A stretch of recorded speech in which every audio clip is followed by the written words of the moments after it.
now. I will now call to order the study session meeting of December 7th, 2020.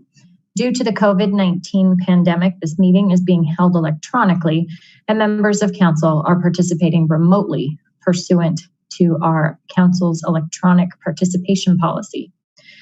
Public access to the meeting is available on Local Government Access Channel 8 for Comcast subscribers, on the city's YouTube channel online, and by telephone using the call-in numbers posted on the meeting agenda. Joanna, will you call the roll, please? Mayor Leidy. Here. Mayor Pro Tem Wilford. Here. Councilmember Witkovich. Here. Councilmember Peterson. Here. Councilmember Downing. Here. Councilmember Brown. Here. Councilmember Goff. Here. Councilmember Duran-Mollica. Here. Councilmember Escobar. Here. Thank you. Okay, we have 3 items on our agenda for our study session tonight. The first one is the 2021 legislative preview. So I'd like to welcome our guests, but I'm actually going to hand it over to Mayor Pro Tem Wilford, and she will do our introductions. All right, good evening, everybody. And thank you to Representative Mollica. And then I see that Senator Winter joined us. I see that we have audio for her, but not video. Can you hear me, Senator? Hi. Hi, I'm trying to figure out my video. Okay, that's just fine. Do you want us to give you a few minutes? Oh, there you are. Hi. Well, thank you both so much for joining us this evening. I know this is a bit of an unusual format to what typically is a very fun and robust legislative conversation. Before we dive too deep into the agenda, I thought what we could do is just take a moment and have all of our council members and staff introduce themselves so that you all know who is a part of the conversation. So I think you know Mayor Leidy, who opened up the conversation. You both know me. I'm Jenny and serve as Mayor Pro Tem and represent Ward 4. We'll kick it over to my partner in Ward 4, Antonio. Do you want to take a moment and introduce yourself? Sure. Hi, I'm Antonio Escobar, and as Jenny says, I am her partner in Ward 4. All right, we'll go backwards. Ward 3. Well, you know me. My name is Joey Mollica. I hope you know me. I represent Ward 3. And I'm Catherine Goff, Julie's partner in Ward 3. So welcome to our meeting tonight. All right, Ward 2. Becky Brown, Ward 2. Known you all forever. Hi, Joyce Downing, Ward 2. All right, our friends in Ward 1. Hi, Randall Peterson, Ward 1. And Ashley Witkovich, Ward 1. It's good to see you guys again. Great. And then Representative and Senator, I believe that you know our lobbying team, but I'll let them introduce themselves as well. Yes. Hello, everyone. Jennifer Castle. Good evening, everyone. Ed Bowden. All right. And then last but certainly not least, our staff. Heather, do you want to go first? Thank you, Mayor Pro Tem Heather Geyer, City Manager. Corey. Good evening, Corey Hoffman. I'm the City Attorney. Good to see you all. Joanna.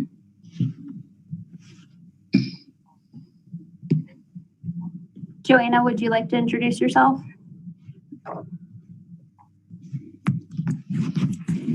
Hi there. I'm Joanna Small, City Clerk.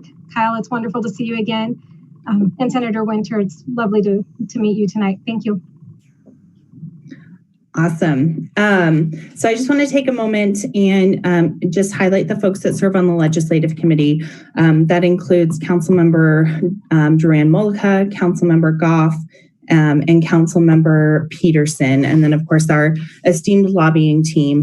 And as you all may remember from previous conversations, our lobbying or our legislative committee is our group who basically reviews legislation every session and determines whether or not we want to take a support, oppose, or neutral position, which I believe are oftentimes communicated with you all. And we also work really hard on the legislative issues guide, which really, I guess, puts a pin in our perspective on different issues. And we also share that with you. It's been updated this year, so you should have a copy of that in your inbox.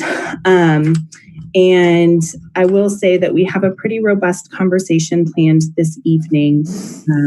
We're going to start off with just an overview of the state of our city and some of an update around what's been going on COVID-wise. And then we absolutely want to make time to hear from both of you about the special session last week, as well as what you see on the horizon in 2021. And then we'll wrap up the conversation this evening with a question and answer session and just make sure that, both lines of communication are open and working. And before I hand it over to our city manager, Heather Geyer, I just want to say thank you so much to Faith and Kyle for all of the work that you both do. You are so incredible at communicating with our staff, our lobbying team, as well as our council members here at the City of Northglenn. And it's been really incredible to watch both of you, go to the Capitol and fight for our working families and fight for our community in the ways that you do so passionately. And I guess I want to give a special shout out, especially to you, Kyle. I know that you were called to the principal's office during the special session. And I just so appreciate that because, the amendment that you proposed, it makes a big difference in the conversation. Well, let me back up and share with the rest of the group here. We had a conversation in legislative committee as we were looking at some of the bills expected for the special session, right? All pertaining to how do we support our communities with this major pandemic. And one of the conversations that came out of that was this question around, well, we're doing all of this work to provide energy assistance to low-income families that really need to keep the heat on and the lights on during these winter months. What are we doing with water? Because that's absolutely a necessity for everybody. And I know that Councilmember Duran Mullica shared our concerns with Representative Mullica, who was able to introduce an amendment on one of the bills. And just, while it didn't move forward, unfortunately, I think it definitely exposed a gap in the way that we look at supporting our low and medium income families in the community. And I'll be really interested to see what happens in future sessions. So big thank you for that. And last thank you is just for being here and for always having this conversation with us and keeping your doors wide open. So I will pass it over to City Manager Heather Geyer to give you an update on the state of our city. Thank you, Mayor Pro Tem. Mayor, would you go ahead and transition us to the PowerPoint, please? Very excited to be here with all of you tonight. It is a bit of a different setup. So despite, the fact that we're not sharing a meal, we thought it would be a tremendous opportunity to highlight so many of the amazing work that's taking place here in the city of Northglenn. So we have a State of the City presentation for you this evening. Next slide.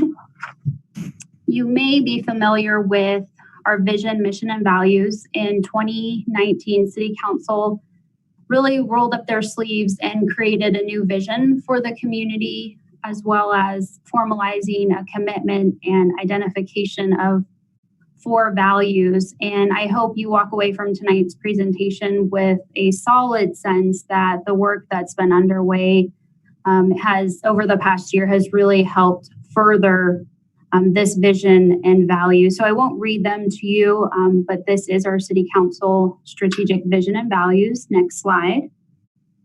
The strategic plan consists of 8 focus areas or strategic priorities.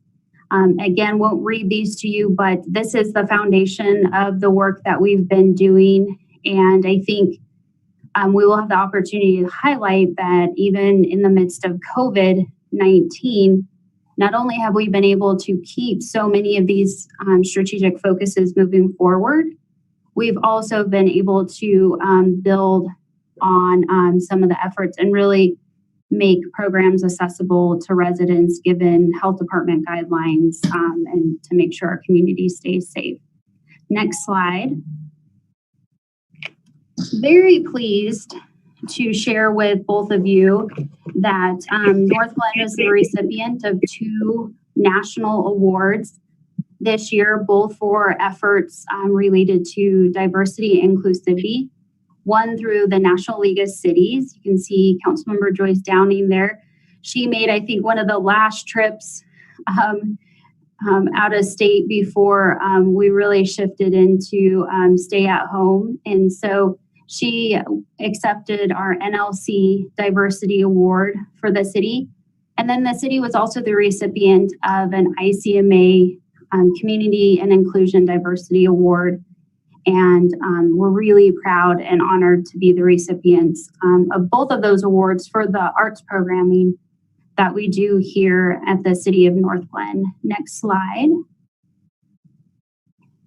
Very proud of our COVID-19 response. It really started with our free mask giveaway events going back to early June. We did hire a community resource navigator through use of CARES Fund in partnership with Adams County. Can't say enough about the partnership with Adams County and how quickly they turned around CARES funding from the federal government. They have been super easy to work with and the collaboration has been significant. So a big shout out to Adams County, Ray Gonzalez, the county commissioners for their efforts in helping us leverage these funds and get them out to our community and at work as quickly as possible. You can see that we've leveraged 3 million plus funds, 1.2 to businesses and about 1.1 to residents through nonprofits and other activities. Next slide. Also very proud of the city's ability to be super creative and navigate, pivot, work our way through the different restrictions and guidelines that we've been given by the health department in order to keep residents safe. One of the things that I continually hear from our residents about is thank you for doing something. We've been really great about keeping events moving forward. Events are such a part of the heart of our community here in Northglenn, and we've been able to, through the creativity of staff, execute on these events. We just held Noel Northglenn on Friday night, and that was a drive-through event, and I'm fortunate to receive coverage, I believe, through Channel 7 on that event. But so many residents thankful that they were able to get in the car, bring the kids out to say hi to Santa, and then have a bit of normal amidst so much of the uncertainty with COVID-19. Next slide. Here's a visual representation of a lot of what we've been doing this year through our COVID-19 response. One of the great programs that's been really well received by our residents is our Northglenn Hug Sign program. So this started back in the spring, and this was a way for neighbors to send neighbors a hug. Just one of those things that too easy to take for granted until you're in a situation like COVID and it's not safe to hug one another.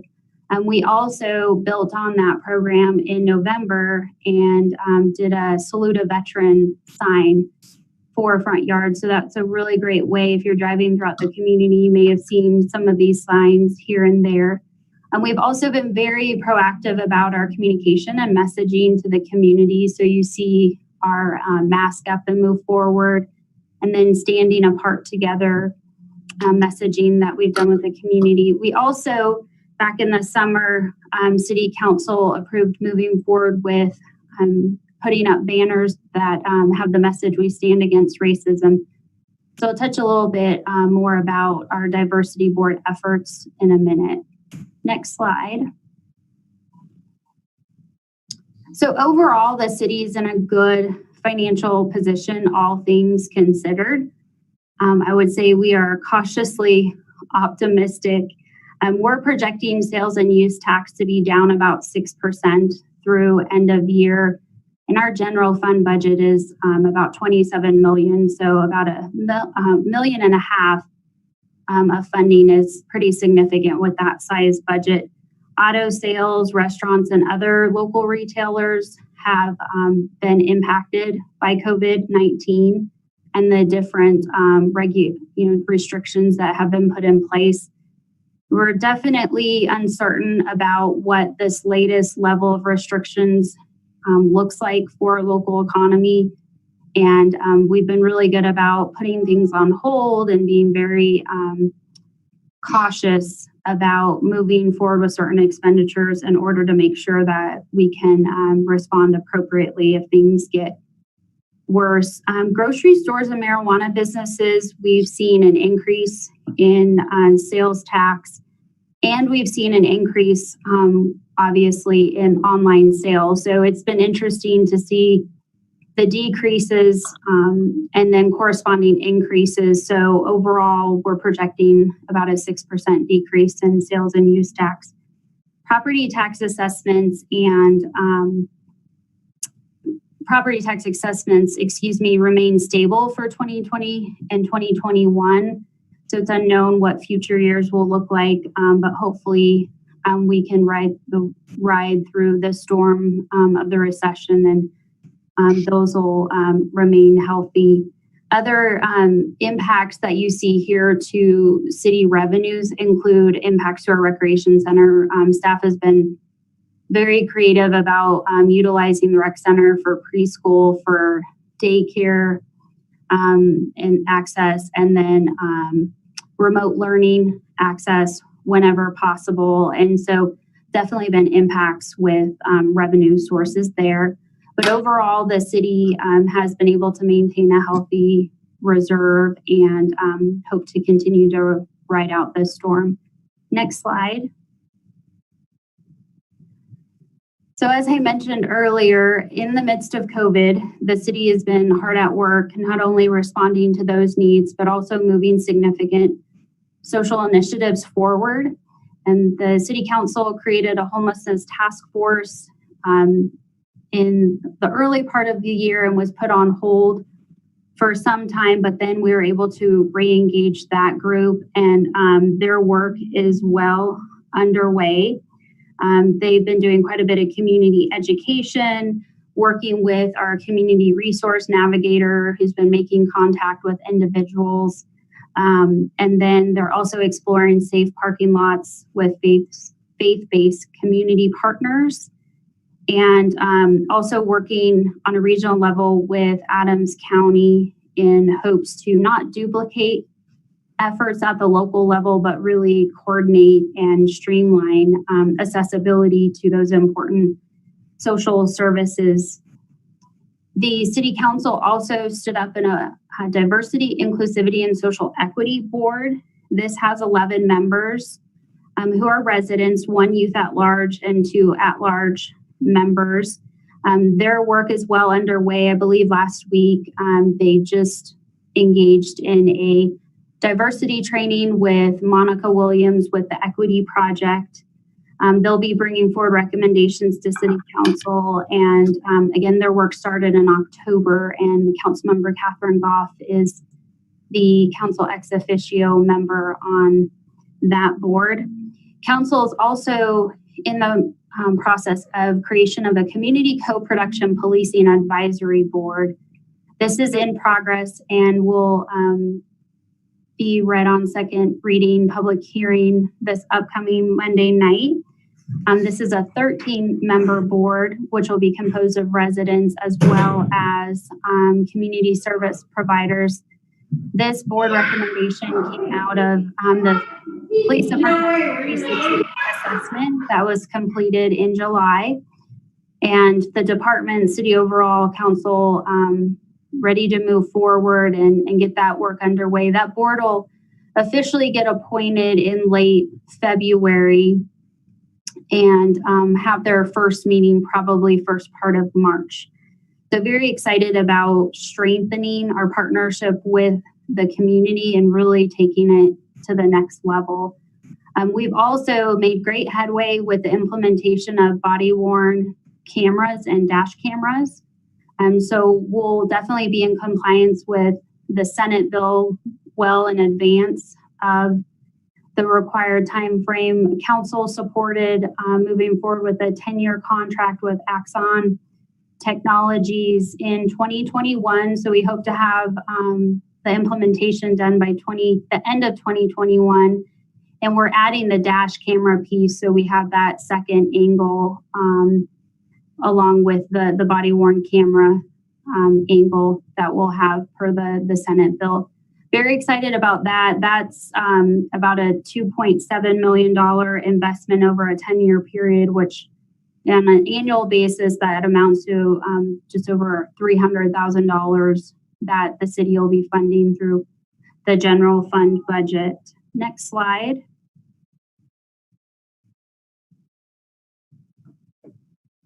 Other key initiatives that are underway include a waste optimization study. You both are very familiar with the impacts with recycling, and Northglenn is very proud of our sanitation services, trash and recycling program. We're doing a complete 360 look through of our program and to see where we can make changes and better optimize the program overall. We did go ahead and combine this effort with a composting study. So it's 2-in-1. Many residents have expressed an interest in composting. And so one way in terms of taking sustainability to the next level, council will be provided recommendations in early summer as to what steps the city can take in that regard. Tobacco licensing, Joanna, did you want to jump in here and share council's efforts with tobacco licensing? Sure. So City Council is currently in the process of considering, an ordinance to adopt a local retail tobacco licensing program, and that would engage the city's businesses to help restrict access by ensuring that no one under 21 is purchasing tobacco products from our retailers. It also is an effort to provide education by encouraging our retailers to share information about youth tobacco use and also the effects of nicotine and vaping.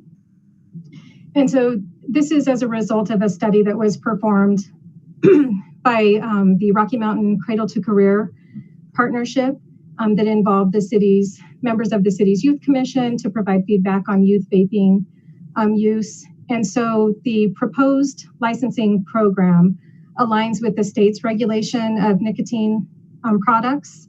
And City Council will be considering the ordinance on second reading on December 14th. So if adopted, we definitely look forward to coordinating our efforts with the state as far as licensing and compliance checks on that. Thanks, Joanna. The city in 2021 is also moving forward with year 2 of a 2-year phased approach to increasing minimum wage for city employees. So in 2020, we increased the minimum wage to $13.65 an hour, and then we'll hit the full $15 per hour minimum wage in 2021. Council also had a study session in early October on a paid family leave proposal. And we understand Proposition 118 did pass. And so we're also recently just brought on board a brand new Human Resources Director, Tamara Dixon. Very excited to have her here working at the city. And so we'll be bringing the paid family leave proposal back to council either before the end of the year, right after the beginning of the year. Council provided me with direction to look at a 10-week program. We had proposed several options to include a full 12-week program. And so council will be hearing that item again and then making a decision on how they want to move forward with paid family leave. Next slide, Mayor. We have several catalytic projects happening here in the city. One that I wanted to draw attention to that may not be as obvious, but hopefully over time you experience the benefits of increased funding for our residential street program. The city invested a total of about $5.7 million this year, about $3.2 million for residential streets all throughout all 4 wards, and then $1.5 million for 104th, Zuni, and Huron Street, and then Melody Drive traffic calming was funded at about $1 million, where we implemented a Connect Northglenn program and narrowed the street through striping, enhanced bike pedestrian accessibility. And so the City Council has made investment in infrastructure a priority. 120th Avenue widening, this is also a significant project that's underway. The project's on schedule. Bidding's going to end Q1 in 2021. And then we hope to start construction by Q3 or Q4 of 2021. And this is widening 120th from 2 to 3 lanes in both directions between Washington and Claude Court. And so definitely look for that project.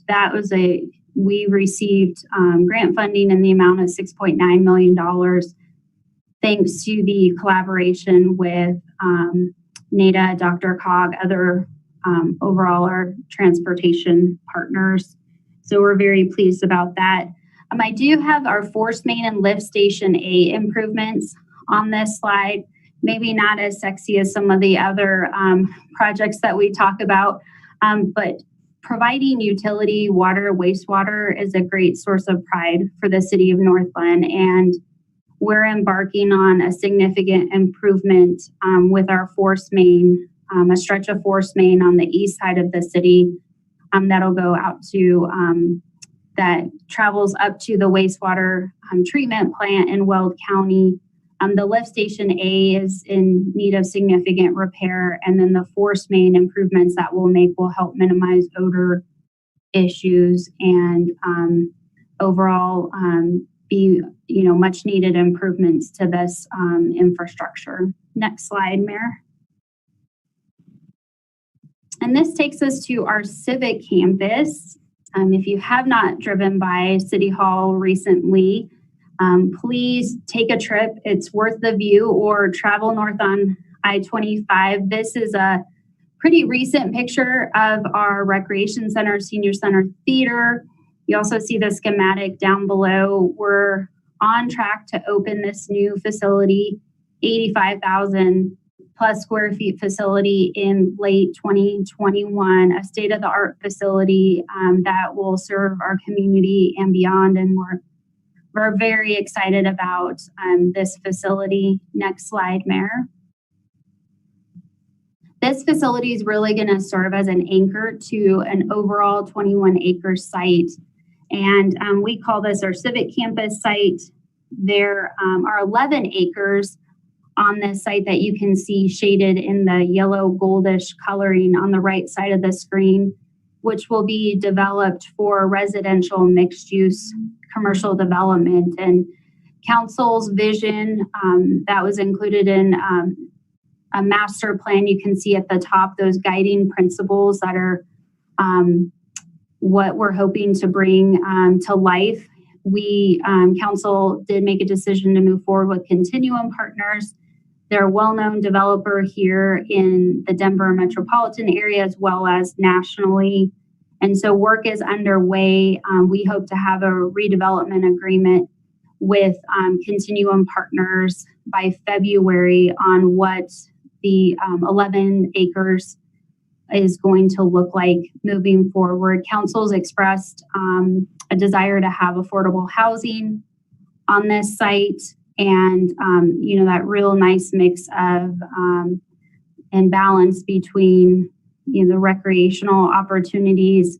You see Memorial Parkway over on the one schematic to the left. That's really going to be a cornerstone entry point to the overall site. And we have Festival Lawn designated, which will be home to many events. and activities to bring the community together. So really excited about this development that's really going to provide a gathering space for the city of Northglenn and more of a downtown, which we don't have currently in Northglenn. Next slide. Carl's Farm, many of you know this development as Carl's Farm Dairy, and this site is under construction. Also, if you haven't driven by, they're doing grading work. This is about a 64-acre development.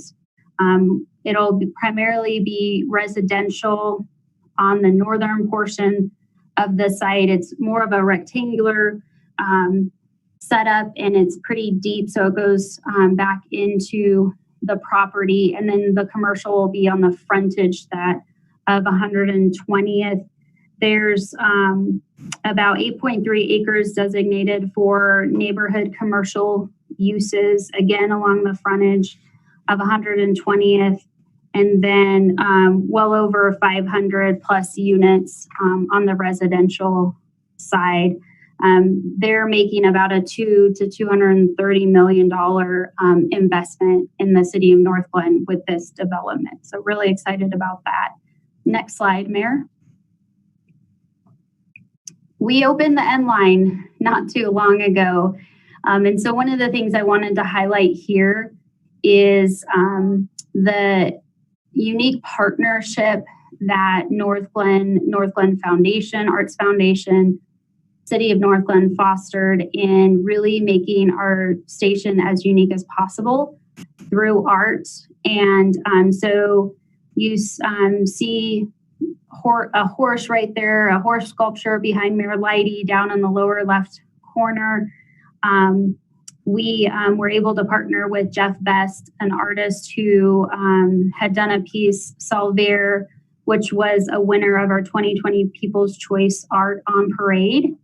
And we're able to locate that sculpture over at the station and then have him build in this other complementary sculpture work. And then we also worked with Jerry Harmio, who you see him in the upper left-hand corner, completed artistic wraps for the electrical boxes that are at the N-Line station. So if you haven't been to the station, please check that out. It's beautiful, beautiful artwork overall, beautiful facility. Next slide, Mayor. And that brings us to the Northglenn Marketplace. We are working to continue to revise, re-energize, and reinvigorate the marketplace.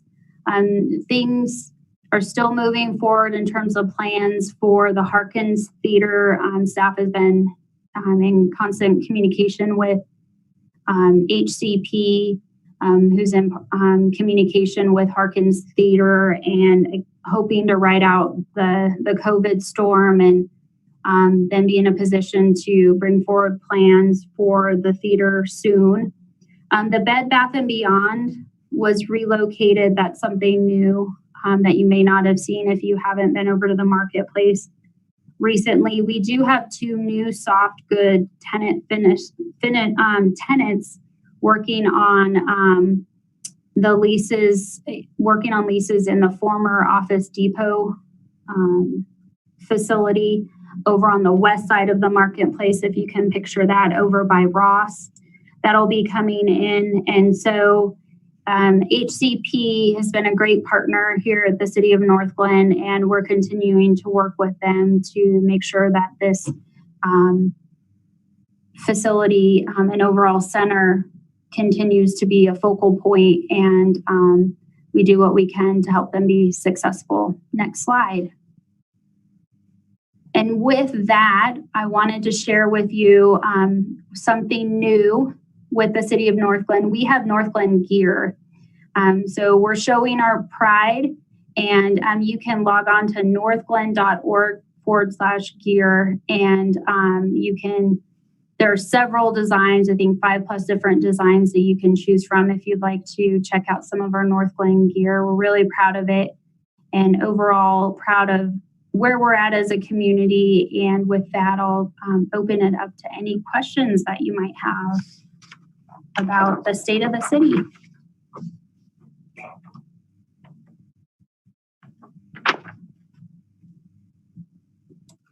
I just want to thank you for that overview. That was really good, and it's exciting to see all the projects that you have happening and all the new development that's going on.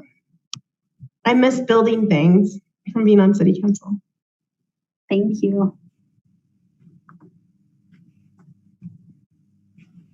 All right. Well, if there are no questions, we will kick it over to you, Senator Winter and Representative Mullica, for whomever wants to go first. And as a reminder, this is very much an open, I guess, venue for you to share anything in particular that our council should know. If you want to talk about the special session or anything on the horizon for 2021 or anything that you want our input on, this is your time and space to share those updates.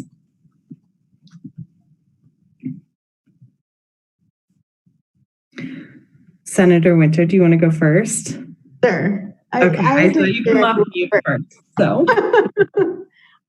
So thank you, everyone. I'm really excited to see you all virtually tonight. And it is fantastic to learn all of the updates about the city of Northglenn. I put up my tree this weekend, and I had my ornament from last year from the city of Northglenn that I put up. And so looking forward to this legislative session. Obviously, we just got done with special session. We passed 10 bills. All those bills were signed today. If you have questions about those bills, we're more than happy to talk about them.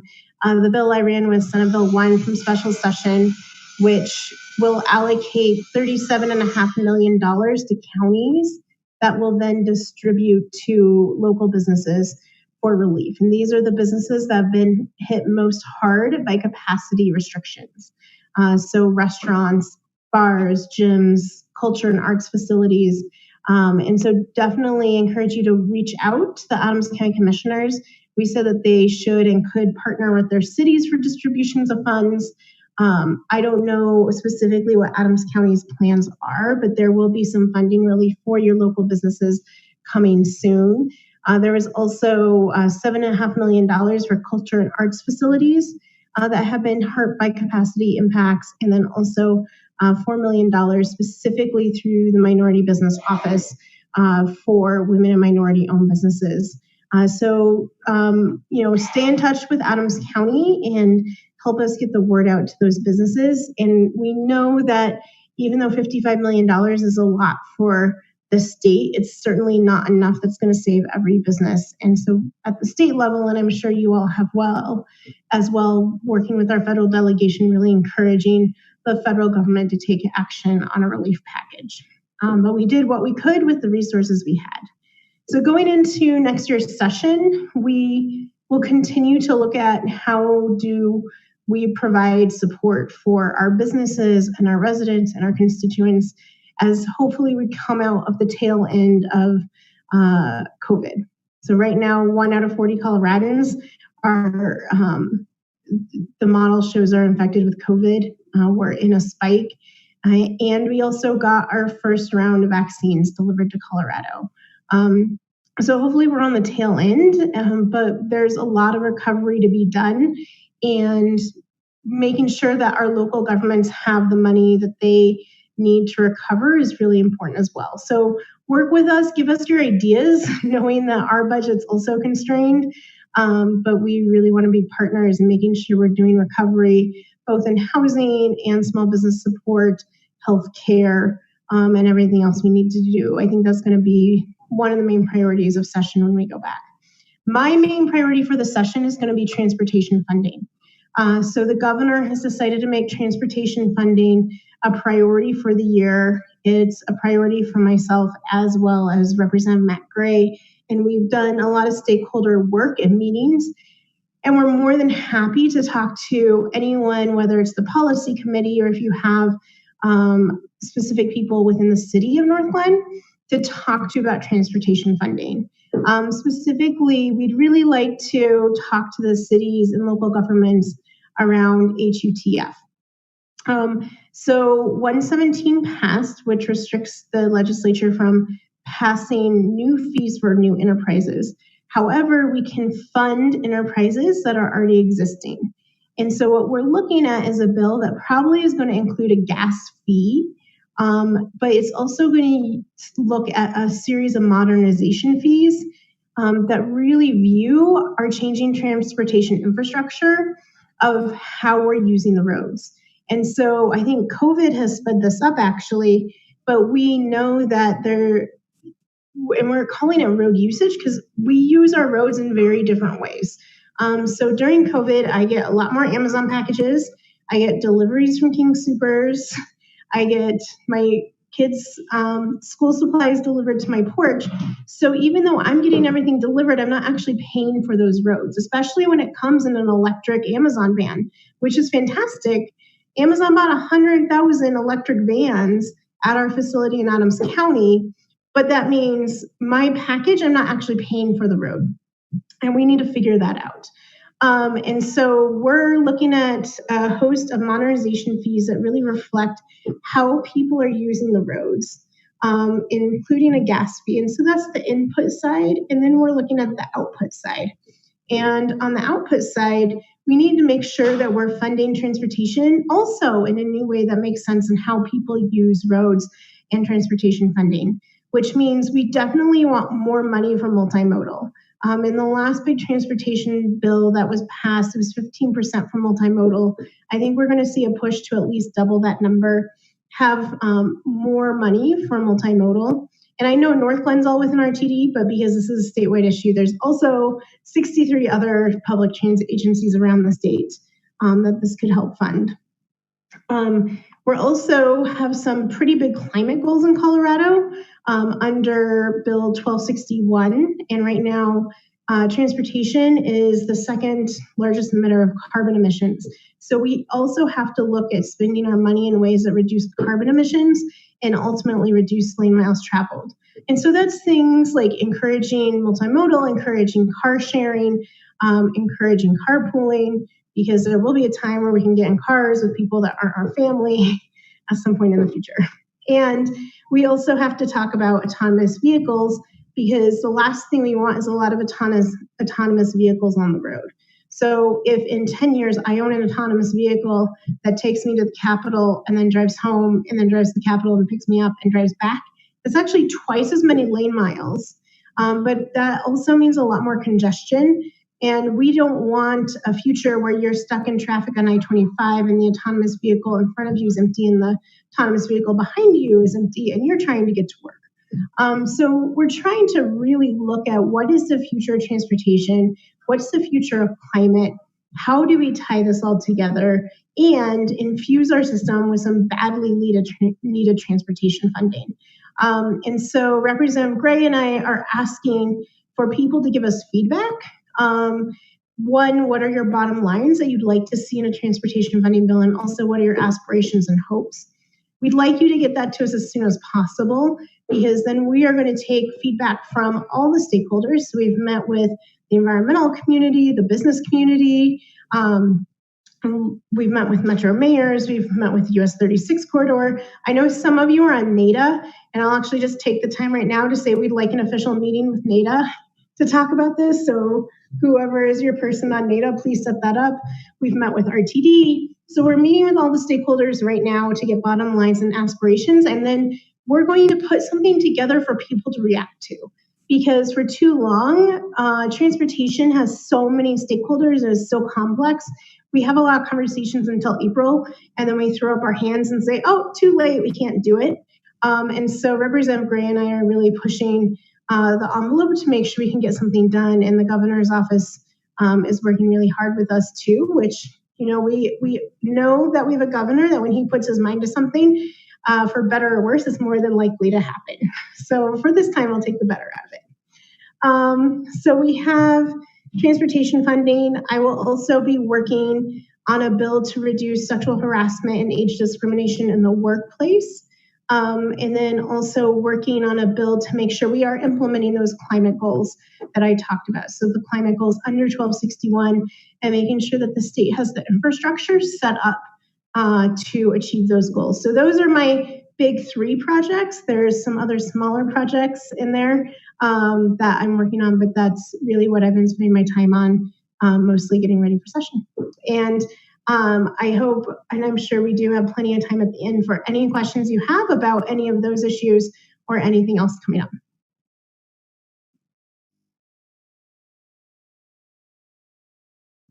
Thank you so much, Senator Winter. Representative Mollica, would you like to go ahead? Thanks, Jenny. And it's always tough to follow Faith, so it's really neat to be able to serve down there with her. And Faith's done a lot of good things for our community, and seeing it firsthand how hard she fights is it's inspiring. Thanks for having me on tonight. It's good to be back with Northglenn City Council and being able to come in and talk a little bit about things that we're doing down at the Capitol and the fights that we're taking to make sure our community is a little better. Coming off the special session, we were able to do a lot of things. I know Faith talked a little bit about it, but we really took a stand as a state when Washington, D.C. Was dropping the ball to make sure that we were getting some help to our communities. And there was a lot of things that I'm really proud of. One of them being that we were able to get close to $60 million for housing assistance. It's a huge thing in our communities right now. People are struggling to make ends meet and cover their rent or cover their mortgage, and that was something that we were able to help with, and it was really neat to see.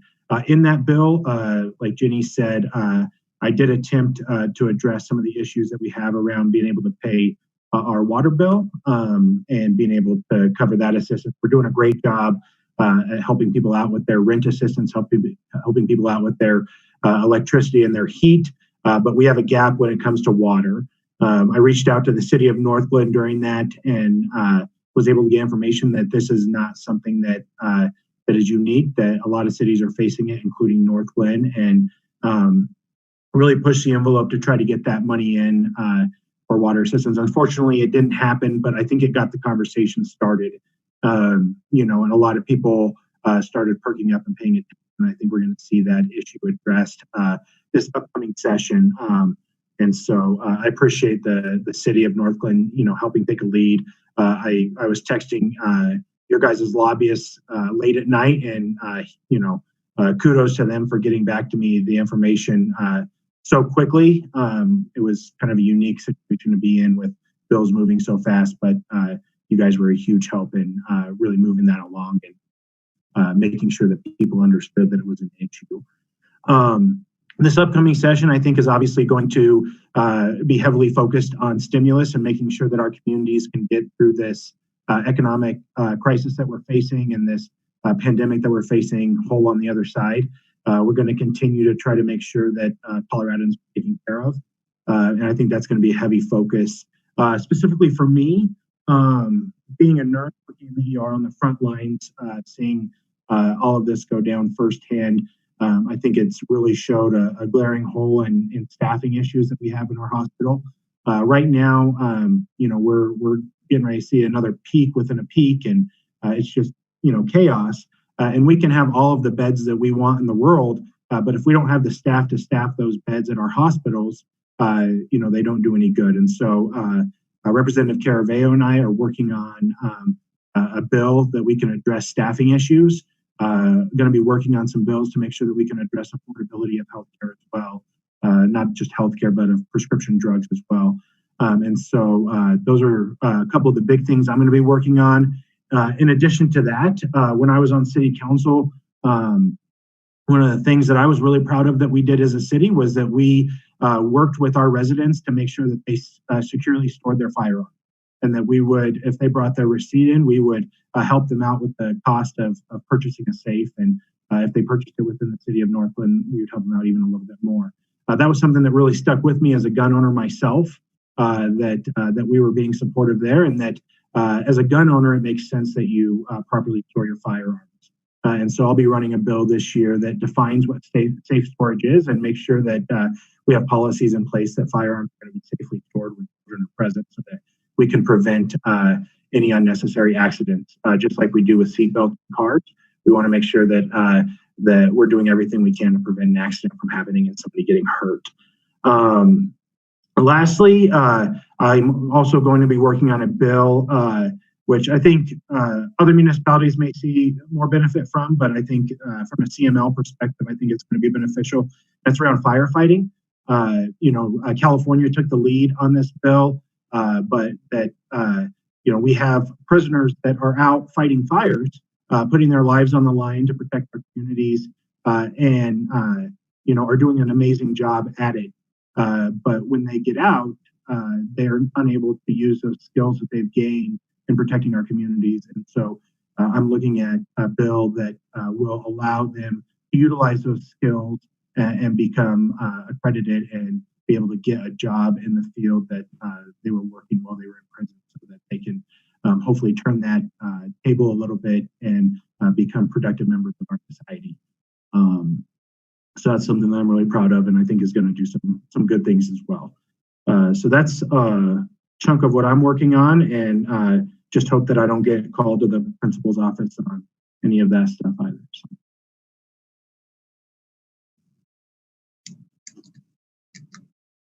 Thank you, Representative Mullica. So now is really the time that we have put aside for questions and answers and any conversation that the council may want to have. And I can pass it back over to Mayor Leidy if she would like to call on council members and facilitate this portion. Sure, thank you so much. So I see Councilmember Mullica has her hand up. Yes, so my question is for Faith. I have been, I don't know if I'm lucky to be involved in a lot of these transportation conversations, but especially with the RTD Accountability Committee, we've talked a lot about, what does the future governance of RTD look like, and how do we get more of a local voice into the decision-making for RTD? So putting that aside, one barrier, which is the obvious barrier, is that RTD doesn't have any money. So regardless on how we want to make better decisions or anything like that, especially with what's happened with COVID, it's going to take us years to kind of recover from the financial hit that RTD is currently undertaking. So what in some of the bills that you guys were talking about for this next session, or overall, how is it that we could help RTD with its biggest financial constraint and really being able to provide the transportation that our community needs? Great question. And thank you so much for serving on the RTD Accountability Committee, since we appointed you there. So thank you for doing that. RTD need more funding. And so I think that is a multifaceted approach. First, like I said, if we're doing transportation funding, Representative Gray and I have made it very clear that we're not doing it without a lot of multimodal funding. And actually, talking about getting called into the principal's office, I wasn't called into the president's office, but I get called into the governor's office a lot. And he proposed $220 million as stimulus that I think he would like it to be a supplemental bill. And that's stimulus for mostly rural roads. And Representative Gray and I actually want to work with the JVC to make sure that, one, if there is a supplemental bill that's allocating $220 million of general fund money towards transportation, it's not just rural roads, right? The idea of shovel-ready projects is an idea that's been recycled since the 2008 recession. And this recession is very different. We still see housing being built. We still, you all went through your shopping centers and housing developments are still being built. This isn't a recession that we have a lot of construction workers out of work. We have other people out of work, but this is a recession that we need to look at different areas, and one of them is public transit. So the first answer is that $220 million, it would be great if Northglenn asked the governor for some of that to go to multimodal, which includes RTD, because they need that stimulus money right now. And I think when we make the argument that the federal government didn't step up for local businesses, so we did, well, they gave RTD infusion in the first round of CARES Act money, but haven't stepped up since. Then they're I'm optimistic that there's going to be federal stimulus at some point, whether in the next couple of weeks or under the new administration. And so it'd also be really helpful if Northglenn asked our federal delegation to continue to remember that our public transit agencies really need help as well.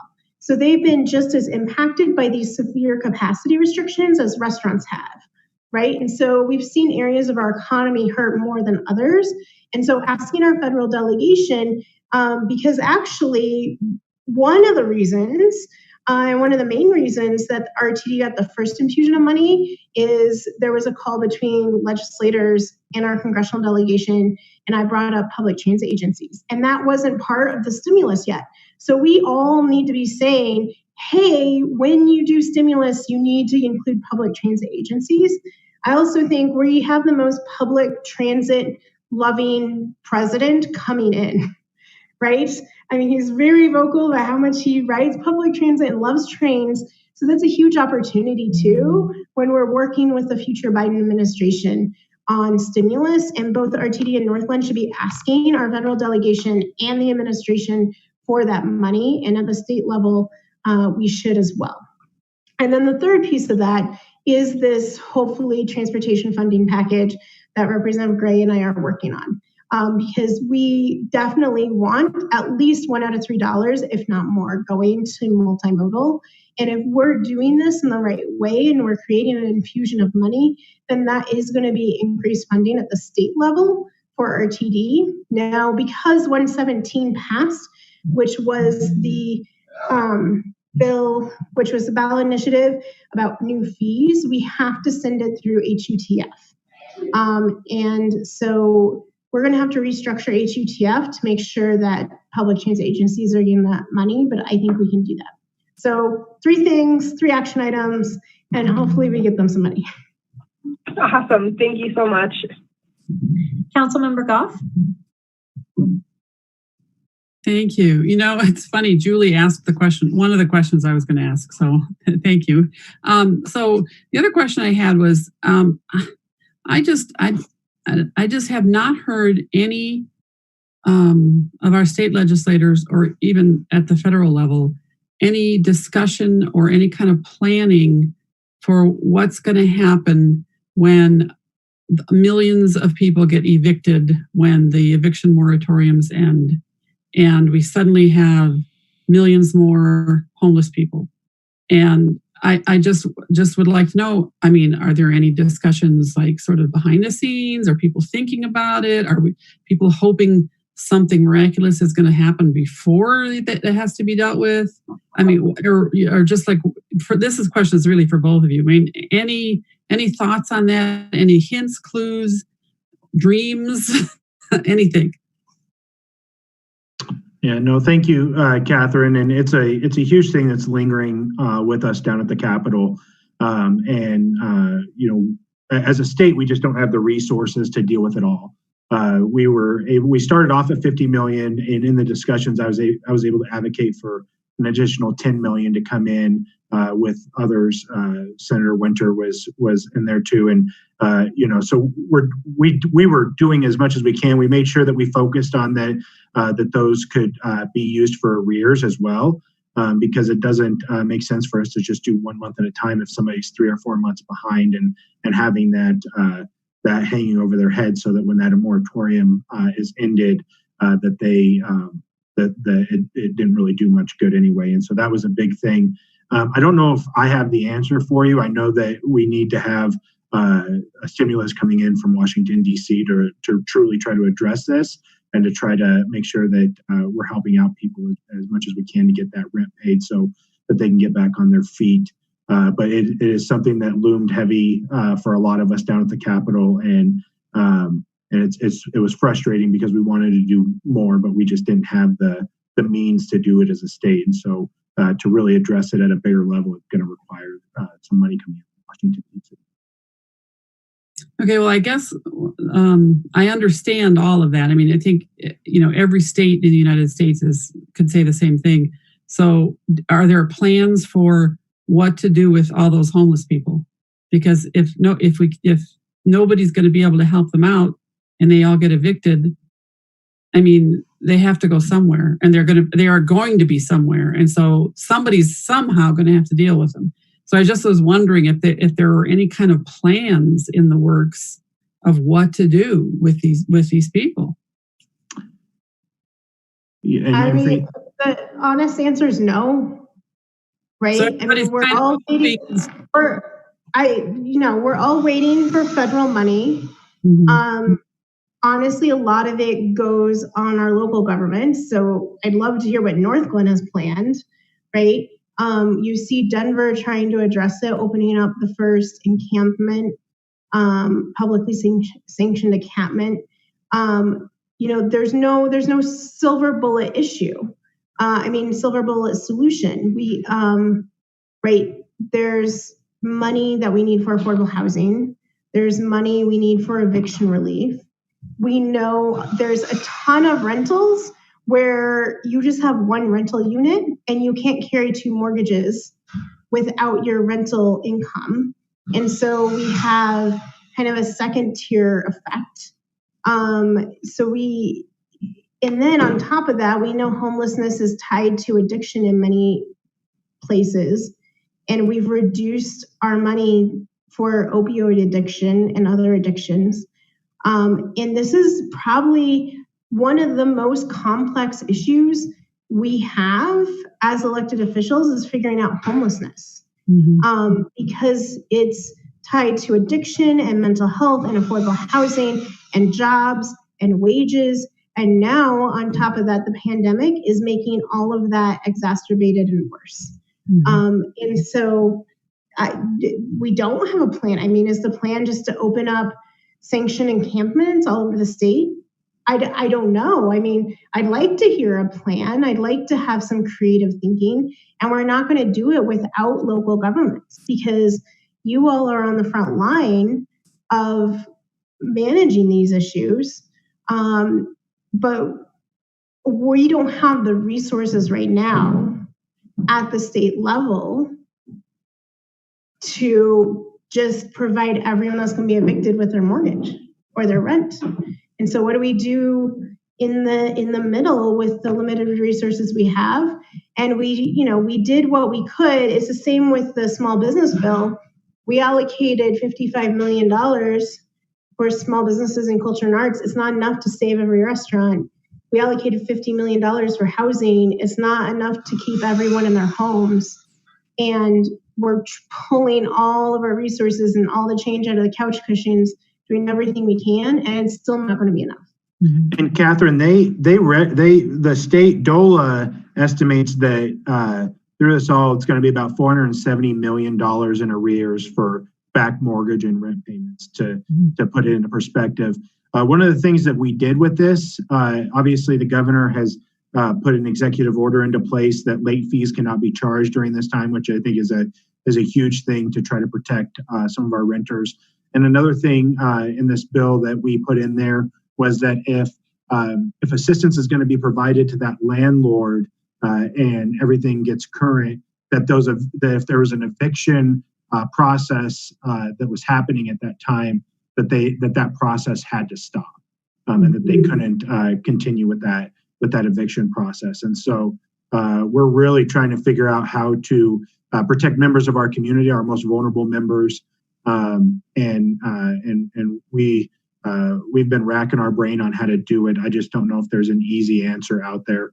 I agree with Faith. I think it's going to be a combination. We're going to have to work with our cities and counties really close to try to figure this out. But I think the ultimate goal, Catherine, is to not have these people become homeless. And I think that's our ultimate goal is to try to figure out that solution so that, homelessness is already a big enough issue that continue adding to that is even more difficult. But if we can keep people in their houses, I think that's what we need to try to do. Okay, well, thank you. I guess I'm not surprised. I was kind of hoping that maybe somebody had like a plan F or G or H or something, because it is, I know it's complex, and I haven't heard anything that sounded like it was going to be a solution. And until we have the actual change in administration at the federal level, I'm not seeing or hearing that anything's going to happen. And even after that, it may not. So thank you. Councilmember Escabel. Thank you, Madam Mayor. My question is for Representative Malika. And I'm sure that I want to be able to see your face here. I'm sure you know what I'm going to say, because we've been down this road before. But in 2016 or 17, when Representative Lebsock was on the when he was our representative, he introduced a bill that I asked him to bring forward about illegal aliens. And that's the literature in contractual languages that relates to cities. And that's a state statute. You need to change that. It doesn't cost a dime other than the printing paper. There is no cost associated with it. And I think in 2000, your first year was 18, right? Yeah. Yeah, you were going to run it for me, but you didn't because you had your hands full your first year. A little bit. And they were whipping you, I understand, with some kind of a braid stick. And then last year, before COVID hit, somebody else was going to carry that bill. I'd like to ask you to help me get that done this year, whether you do it or somebody else does it. I mean, from my understanding, the paperwork is done. It's just a matter of resubmitting it, because had we had the Senate when Representative Lebsock ran it, it would have passed. But we didn't have the Senate, and they just refused to, like they do everything else, just along party lines. And right now we have both. So I'd like this would be a monumental year to get that language out, and I would appreciate whatever you can do. And thank you, Kyle. Thank you for doing what you do at the legislature, and thank you for being that ER nurse that I might one day need. I hope I don't, but thank you for your service in both arenas. I really appreciate it. Thanks, Antonio. I miss you, brother. And Representative Lontine was running that bill last year. She actually made national headlines running that bill. And so I'll check in with her again to see if she's running it this year. It was it fell off last year because of COVID. It was they just didn't have the time or the bandwidth to do it when we came back for that special session. But if she's not, you have my commitment to getting it done. I completely agree with what you're trying to do, and I think it's completely unnecessary that we have that type of language. And I'm supportive and will help get it done one way or the other. Thank you, Kyle. Yeah, I agree. I think it's a really important issue, and I do think we have a Senate that it would pass through now. Mayor Pro Tem Wolford. Thank you, Madam Mayor. This question's for Faith. Faith, congratulations on paid family leave passing at the ballot box, especially at the margins that it did. It was so tremendous and exciting to see a win like that. I think Coloradans definitely sent a strong message that they want paid family leave in our state. And I know that you did a lot of work in terms of listening to stakeholders and really crafting that language to be something that could work for everyone. I'm just wondering if you could take a few minutes and talk to us about what comes next in terms of, dates that we should be aware of, if there's going to be legislation in 2021, and kind of like what does that look like?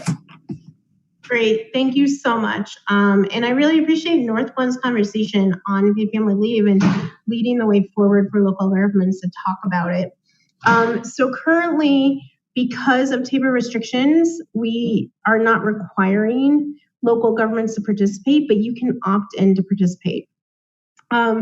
And what that means, and I'm more than happy to connect with your staff that's implementing your paid family leave, but ultimately, I think more likely than not, opting into the state program is going to be cheaper for you than just doing the program yourself, because it's on average for the average medium income in Colorado, $3.83 a week for an employee.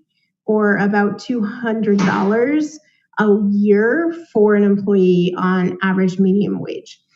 So ultimately, Northglenn will have an option to opt into the state program or decide not to participate in the state program. We're hopeful that many local governments will participate in the state program. Right now, it is set up to start collecting fees in 2023 and then provide the benefits in 2024. We will not be having legislation this year because it's pretty clear. The language in the ballot initiative was pretty tight.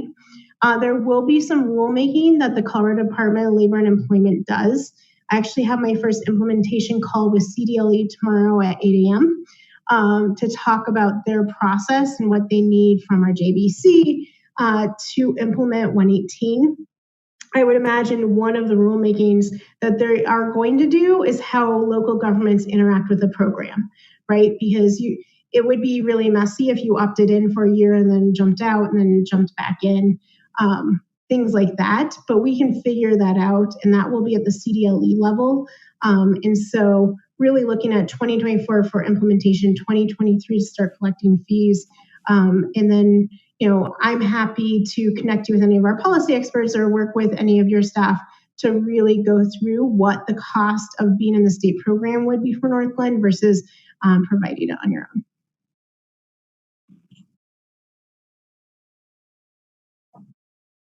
Any other questions? I also wanted to open it up if Jennifer or Ed wanted to add anything. Thank you for being here tonight. Thanks for including us. No, I'm good. I'm just enjoying listening to everybody. Yep, absolutely. Me too. Thank you. Okay. No, wait just another second. Well, thank you both for being here and for your leadership. We really, really appreciate it. So, and thank you for your time tonight. Thank you so much for all the questions, and I look forward to continuing being a good partner. You all are always wonderful, so thank you for your work and your service. Thanks. Have a good night. Take care. Okay, our second item is the draft marijuana delivery ordinance. And so we have City Clerk Small with us. I will share your presentation right now. Welcome, Joanna. Thank you. Good evening again, Mayor and Council. Staff is back tonight to present additional information about marijuana delivery, and then to also obtain direction from Council on a draft ordinance that would allow marijuana delivery in Northglenn. So next slide, please. So as just some general information, these are the marijuana licensees located in the city of Northglenn. There are 6 total. 3 of the licensees are licensed to sell both medical and retail marijuana. The other 3 are licensed to sell only retail marijuana. So that gives a quick snapshot of our licensees. And then on the next page, we address House Bill 19-1234. That is the bill that regulated marijuana delivery in Colorado. A couple points from the bill. It allowed delivery of medical marijuana on January 2nd of 2020. It will allow delivery of retail marijuana on January 2nd, 2021. The city must opt in to allow delivery within Northglenn. If it's allowed, a licensee or an eligible applicant would need to obtain delivery permits from both the city and the state. And then the city can prohibit delivery from a marijuana business that is licensed in another jurisdiction. Next slide. So there are really 2 main policy questions for City Council, and those are, does Council want to allow marijuana businesses licensed in the city to deliver marijuana to customers in Northglenn? And does City Council want to allow marijuana businesses licensed in other jurisdictions to deliver marijuana to customers in Northglenn? So we've provided on the next slide 3 options for City Council. And so that first option aligns with the first policy question. The first option would be to allow Northglenn marijuana businesses to apply for a delivery permit to deliver marijuana to customers in Northglenn and do not allow marijuana businesses outside the city to make deliveries within Northglenn. Option number 2 would be to allow both, which is allow Northglenn marijuana businesses to apply for a delivery permit to deliver marijuana within the city, and also allow marijuana businesses located in other jurisdictions to deliver marijuana within Northglenn. And then the third option is to do not allow marijuana delivery within the city. So on the next slide, staff solicited input, and I know we touched on this back at the November 2nd study session, but I wanted to touch on it again, maybe in a different way. Staff solicited input from the city's licensees back in October, and we were very fortunate that we received feedback from all 6 licensees. So I just wanted to touch on some of the ideas that they presented in their feedback. So the reasons that were stated in favor of delivery included consumer convenience, which is also can be similar to the improved access for medical patients and people with disabilities, increased sales. Some saw it as an opportunity to distance customers during COVID, less impaired driving. Businesses with less visibility could compete with more visible businesses. Others believed it's a natural extension of other goods currently being delivered to consumers, such as groceries or prescription medications, other prescribed medications, I should say. And then it also would differentiate Northglenn from other cities. Some of the reasons presented against delivery were that they did not feel that delivery was a sustainable business model for businesses that have already invested heavily in storefronts. Some believe there's a lack of demand for delivery services. And then one licensee would be opposed if storage facility or warehouse deliveries were allowed. And then next slide. They also had the opportunity to provide other considerations. And so some of those included only allow delivery from businesses who hold retail or medical store licenses in the city, prohibit outside businesses from delivering into Northglenn, prohibit Amazon-style delivery system and deliveries from off-site storage facilities. They believe the hours of delivery should match the actual retail store hours in Northglenn. And then 2 of the items that were submitted are related here. One licensee suggested that the city should cap deliveries based on the prior year's sales or limit product transfer to 50% per day for deliveries. And then on the opposite side of that, some licensees felt that no limits should be enforced and that it should be an open competition in a new market. So on the next slide, we presented some pros and cons for each of the 3 options for City Council's consideration. I'm sure there are more and or different pros or cons for each option. And I'd be more than happy to come back to this slide and discuss some of these items if council would like to. Hopefully you've had a chance to take a look at those to help you form your opinion on the different options available. Next slide, please. Well, one of the questions asked at the November 2nd study session was, what are other jurisdictions doing right now as far as marijuana delivery? And so here's a snapshot of some surrounding jurisdictions. I do want to touch on a couple that we have updated information on. So for Aurora, they are actually considering an ordinance tonight at their council meeting. And I didn't distinguish this on this slide, but they only allow retail marijuana. So their ordinance would only be for retail marijuana delivery beginning in 2021. Commerce City, an update on them. They are scheduled to take information to their city council at the end of January. So that's their schedule. We received information from Denver today. Their working group sent out information because they're in the process of soliciting more feedback. And so their schedule has changed. So they are looking to propose legislation in the first quarter of 2021. That schedule includes implementation in the second quarter and then to be effective in the third quarter of 2021. And then our immediately surrounding neighbor, Thornton, they actually discussed the issue of marijuana delivery at their study session on November 17th, and they gave direction to their staff at that time to move forward to come back to only allow marijuana delivery within Thornton for Thornton marijuana businesses. Next slide, please. So there were several questions at the last study session regarding the actual regulations for marijuana delivery and how marijuana delivery would work. So I wanted to let council know there are extensive regulations in place that address several items. And if it's okay with council, staff prepared a marijuana delivery FAQ document. And I think a lot of the items will address some of the questions that were asked last time. So if you'll bear with me, I apologize that it will feel like I am reading to City Council. I actually will be reading to Council because I cannot memorize all of the regulations. And I promise you, I will not read all of them. They're sprinkled within the state marijuana rules, and that document is 446 pages. So we've taken out, I think, the most important ones that will address some questions from last time. So, and this is, the FAQs were prepared based on the draft ordinance that's been prepared. So the first item is who would be eligible for a delivery permit in Northglenn? And the proposed ordinance would allow licensed retail or medical marijuana businesses to apply for a delivery permit. Marijuana transporters would also be eligible to apply for a delivery permit. Just want to note that the city does not currently have any marijuana transporters at this time.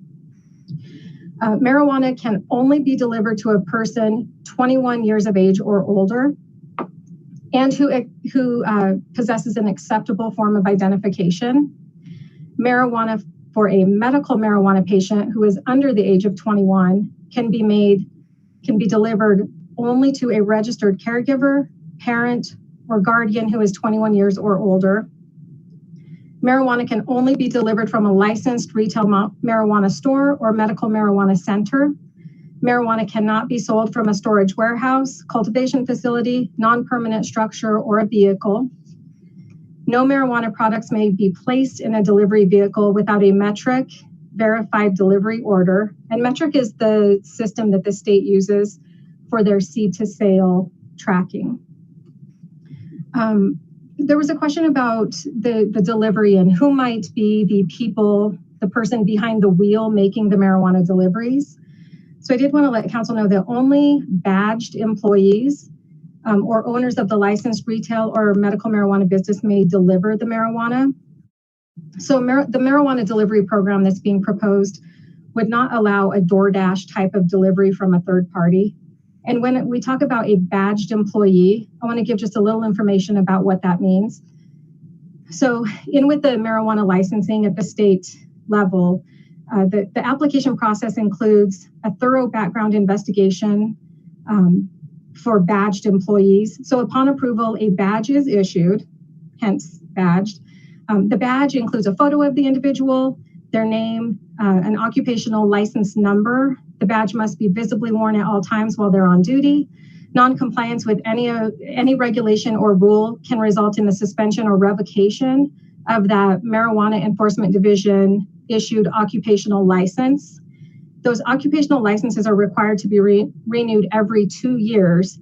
And whenever an application is filed with the city, those marijuana businesses are required to provide us with a complete list of all of their badged employees.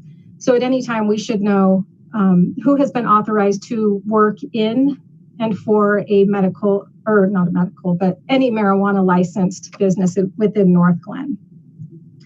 Employees must also complete, when I say MED, I'm referring to the state Marijuana Enforcement Division. So they must also complete an MED certified responsible vendor training course, which must include delivery curriculum. So there is training that is required for that. We spoke a little bit about how the deliveries might be tracked last time. And so I wanted to let council know that all transactions must be recorded in the MED regulated metric computer system, which again is commonly known as that seed to sale tracking. So for delivery, a detailed transport manifest would also be required. Information recorded in that manifest must include the product and quantity ordered, the date and time of the sale or delivery, the recipient's name, the date of birth, the identification number of the consumer or the patient placing the order, a delivery address, And then if it's a medical patient or for a patient that's under 21, the patient or primary caregiver registration number, and then a signature acknowledgement of the individual ordering and accepting the delivery. And if for any reason the delivery cannot be completed to that person at their residential address, then that manifest must also include the reason that it cannot be completed. There are delivery limits, and those, the most basic one is that there may not be more than one sale or delivery to any one consumer or patient per day. And then there are quantity limits as well. So for retail marijuana, the maximum daily limits that could be delivered would be 1 ounce of retail marijuana, 8 grams of marijuana concentrate, or retail marijuana products containing no more than 10 80 milligram servings of THC. And then for medical marijuana, the maximum daily limits would be 2 ounces of medical marijuana, 40 grams of medical marijuana concentrate, or medical marijuana products containing more than 20,000 milligrams of THC. So there were also questions about how the delivery would work as far as the delivery vehicle itself. So I want to quickly run through some of those regulations as well. And I want to start by saying, according to the state regulations, all of the metric verified orders that are placed for delivery must be prepackaged at the licensed premises. Once that marijuana is put into that vehicle for delivery, the driver of that, the employee of that marijuana business cannot open the marijuana. They cannot repackage it for any reason. And so delivery vehicles must be owned or leased by the marijuana business or an owner licensee of the business. They must be registered and insured in Colorado. They must have a vehicle tracking system capable of real-time tracking and recording of the route taken while conducting deliveries that can be accessed remotely and in real time. The marijuana must be stored in a secured, locked, opaque storage compartment securely affixed to the vehicle. The vehicle must be equipped with video surveillance to record the locked compartment and the front of the vehicle, so like, for instance, a dash cam. And that video surveillance must be kept for at least 40 days. The vehicle itself must not have any external markings, words, or symbols that indicate the vehicle is used for marijuana delivery or is owned or leased by a marijuana business. So it must be very discreet. The marijuana must not be visible from outside of the vehicle. The vehicle must include a security alarm system. There are also limits for what can be placed in the vehicle. For an enclosed vehicle, it cannot contain more than $10,000 retail value of regulated marijuana products at any time. For a non-enclosed vehicle, that cannot contain any more than $2,000 retail value of regulated marijuana products at any time. And then only badged employees and owners identified on that transport manifest can occupy a delivery vehicle while those deliveries are being made. The hours of delivery. This is one item that is contained in that draft ordinance that has been presented to council tonight, because this differs just a tiny bit from the state regulations. So since we received feedback that the delivery should match the operational hours of the stores in Northglenn, the proposed ordinance would limit deliveries from taking place to only between 8 a.m. and 10 p.m. each day. Online orders can be placed at any time. It's just the actual physical delivery of that marijuana product would be limited to match the hours that those stores are open for business. There were questions about how payment can be made for marijuana deliveries. So I wanted to let council know that payment can be made by any legal means acceptable to this specific business. So while some require cash payments, others can accept debit cards, gift cards, or even a store credit payment system.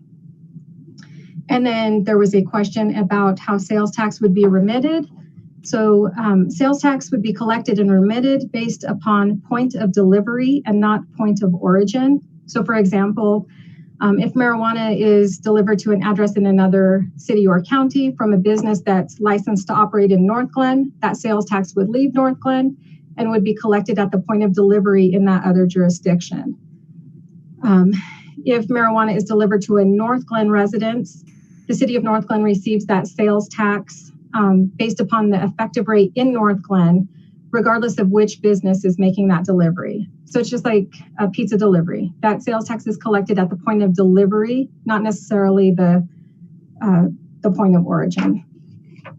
And then I also wanted to touch, there may be some concerns about enforcement and such. So what if there are violations? So wanted to let council know that non-compliance may result in criminal prosecution for the individual making the delivery or sale, and administrative sanctions against the licenses and permits that are held by the employee individually and or the business that's involved in the violation. And sanctions against a license or a permit may include any combination of fines, suspensions, non-renewal, and revocation of those permits or licenses.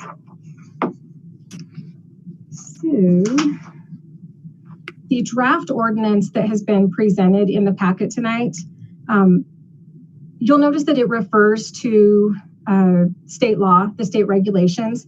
And so that draft ordinance would require all deliveries to comply with those state regulations, and then the additional local regulation that has been added concerning the hours of delivery. So if you want to go to the next slide, please. Council was also curious about the public input piece for the proposed marijuana delivery. So this is information that the communications department has compiled. So I wanted to highlight their efforts. The current efforts include, there was a story or a brief that was published in the December 2020 Connection. We're hoping that council will receive input via your constituents, and that interested parties will also provide public comment at council meetings. Communications department has also created an online form at the northglenn.org/virtual town hall address. That is live. It has been live for a few weeks now. And I think there's been one statement that's been submitted so far. So that's another way for the public to provide input. The upcoming efforts will include, after tonight, based on council's direction or your preference, that online form will be updated. A story can also be posted on the website to provide the public with more information. Social media will be utilized to link back to the different information. Depending on the timing that council prefers, we can also run another story in the January Connection. And then as part of any ordinance adoption process, there will be a public hearing during that process that will be required that can be utilized for even more public input at that time. And then of course, once we have a final draft ordinance that we could bring forward to council on first reading, we'll definitely provide additional outreach to the city's licensees that will be affected by any ordinance that would be adopted. And then at council's discretion, virtual ward meetings could be held if timing allows. Okay, so if you want to go to the next slide, please. So what we are asking for tonight is essentially feedback from council. We're hoping that council, after discussion, can provide a preferred option for marijuana delivery. And then assuming that that option is not number 3, the rest of the items on the list would be in play. So that would be input on the draft ordinance that's been provided tonight, feedback on council's desired level of public input. If the communications plan looks good, we'll go forward with that. And then also timing for considering an ordinance on first reading if council desires to allow marijuana delivery in Northglenn. So I am open to answering any questions. I know City Attorney Hoffman is also available, and then Deputy City Clerk and Licensing Specialist Lisa Andrews is also with us. If council has any further questions on the licensing process or any of the regulations. Thank you. Councilmember Peterson. Thank you very much, Mayor. Thank you very much for that, Joanna. Joanna, could you go back to page 17, please?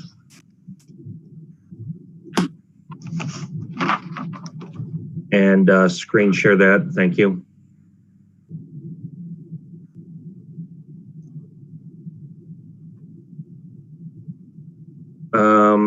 Okay. Is that the one I was looking at? I'm sorry. Hold on. I apologize. Could you go one more up? Okay. So I guess I have a couple of questions throughout our conversation here, but I'll just start with these. So one of the things that we're taking a look at with this delivery system is for existing businesses in Northglenn. And so I don't understand, correct me on this. If we have no more available space for licensing of new marijuana businesses, if we had delivery of marijuana delivery in Northglenn, it would be only from our existing businesses that already are licensed in Northglenn. Is that correct? Correct. And so related to that, if I'm the owner of Randall's Marijuana, right, here in Northglenn, and I favored the delivery, right, that type of thing, I don't have to worry about competition from somebody coming in and starting a home delivery based business only, right? Would this be limited to existing storefront businesses? Yes. Okay, so if I have a giant grow operation, right, in my home, legal or not, right, and I can't license, I don't, by the way,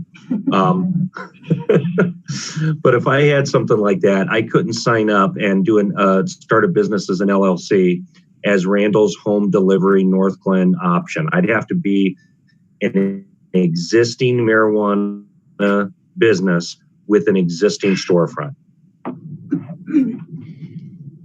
Correct. I do want to note, just to be completely transparent, I know right now we have our 6 storefront marijuana businesses. There may be an opportunity based on the remaining available locations for potentially 1 additional marijuana business in the future. So when we say existing, I just want to put a little asterisk, existing, potentially, and new business in the future. Right. But if I'm an existing business, I wouldn't have to worry about somebody just selling marijuana without the brick and mortar store and undercutting me that way. Correct. Okay, thank you. That's what I have for now.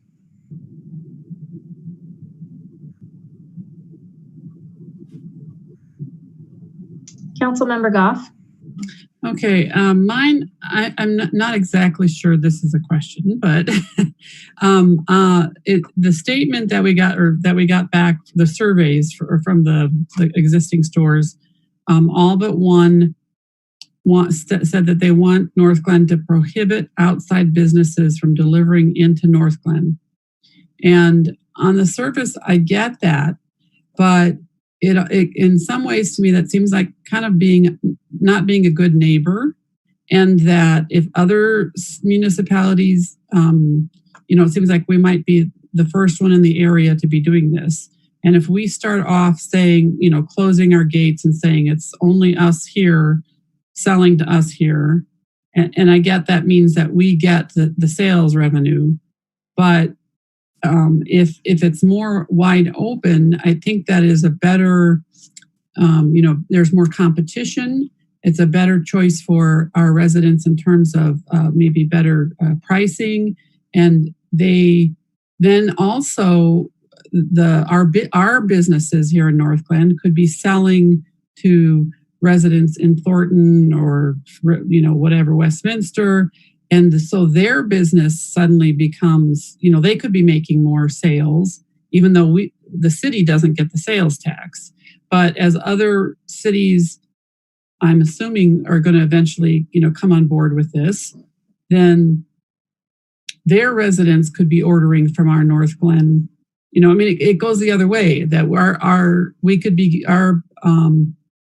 they could be ordering from other businesses, and then the sales tax, we would get the sales tax from them buying from a business in North or Thornton or Westminster or somewhere else. So, I think it seems like there's a need for this, that people are interested in doing it. The businesses seem to want to do it.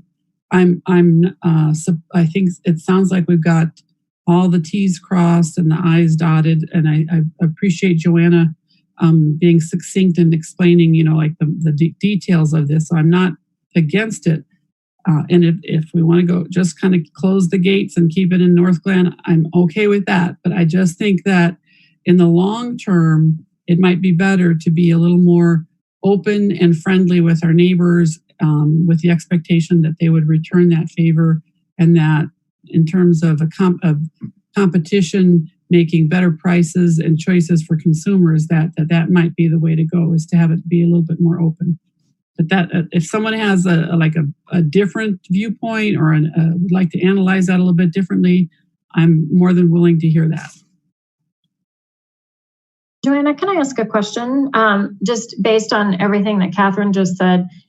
So when we raised our marijuana tax, we're still the lowest in the area, right? Or are we even now with Thornton? I am not sure. I know what I know that we're imposing a special 4% marijuana sales tax. I do not know off the top of my head if we are the lowest, though. So I apologize. I don't have that information. No. Okay. Councilmember Brown, do you know? I thought we were the lowest before we voted on that. No, ma'am, we are not the lowest. No. No, ma'am. That was one of the problems. I don't want to jump turns because I saw Julie was next, but that's, it's one of the issues when you talk about letting somebody deliver from outside of Northglenn. You can still go buy marijuana. You can still go to the storefront if we lock it down to just Northglenn. They can still drive to the storefront. You know what, Julie, it's your turn. And okay. So I don't want to take up you were Julie's just turn. Nodding, so I thought maybe you had an answer. Yeah, no, we are not the lowest. In fact, we are one of the highest as far as taxes. Okay. Councilmember Mullica. Thank you, Becky, for letting me ask my question. So thinking about Catherine's point, so I understand what you're saying, Catherine, but there's two things that I kind of worry about. One, if you think about who we're surrounded by, Westminster doesn't allow marijuana, so cut them out. Thornton is only considering local delivery. Federal Heights isn't going to be doing that either. So really, we only have Thornton to kind of be thinking about. And if they're only going to be doing local delivery, then it kind of, I think, sets us up for a local delivery option as well. And so I don't know why we would do outside delivery if Thornton only allowing local. So how would that work? And is it a benefit for our business, our marijuana businesses, to have to compete with that? I don't know.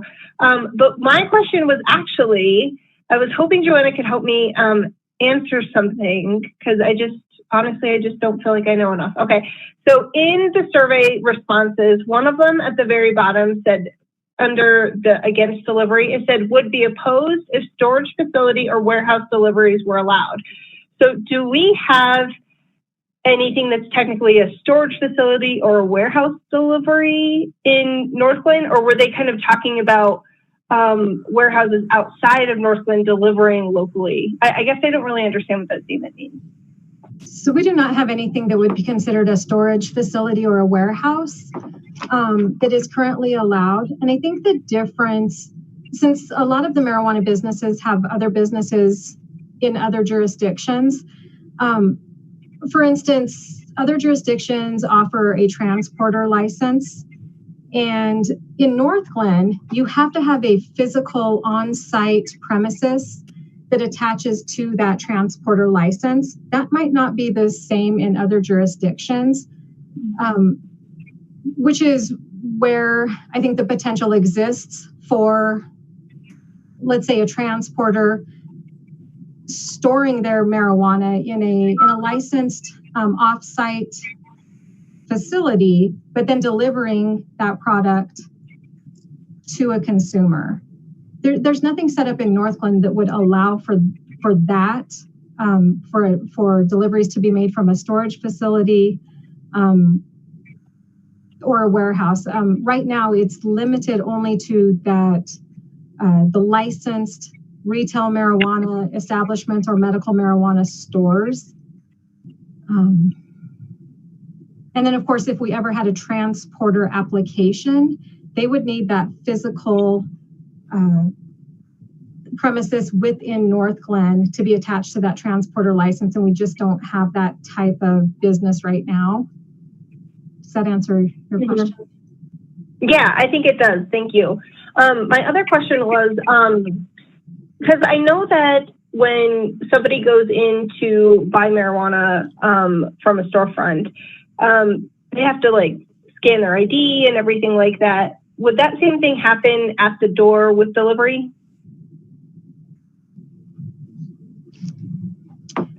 I am not exactly sure.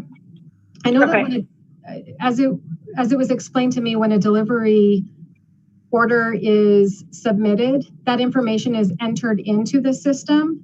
I know that there are mobile ID scanners that can be utilized for points of sale that would verify or validate the ID that is presented.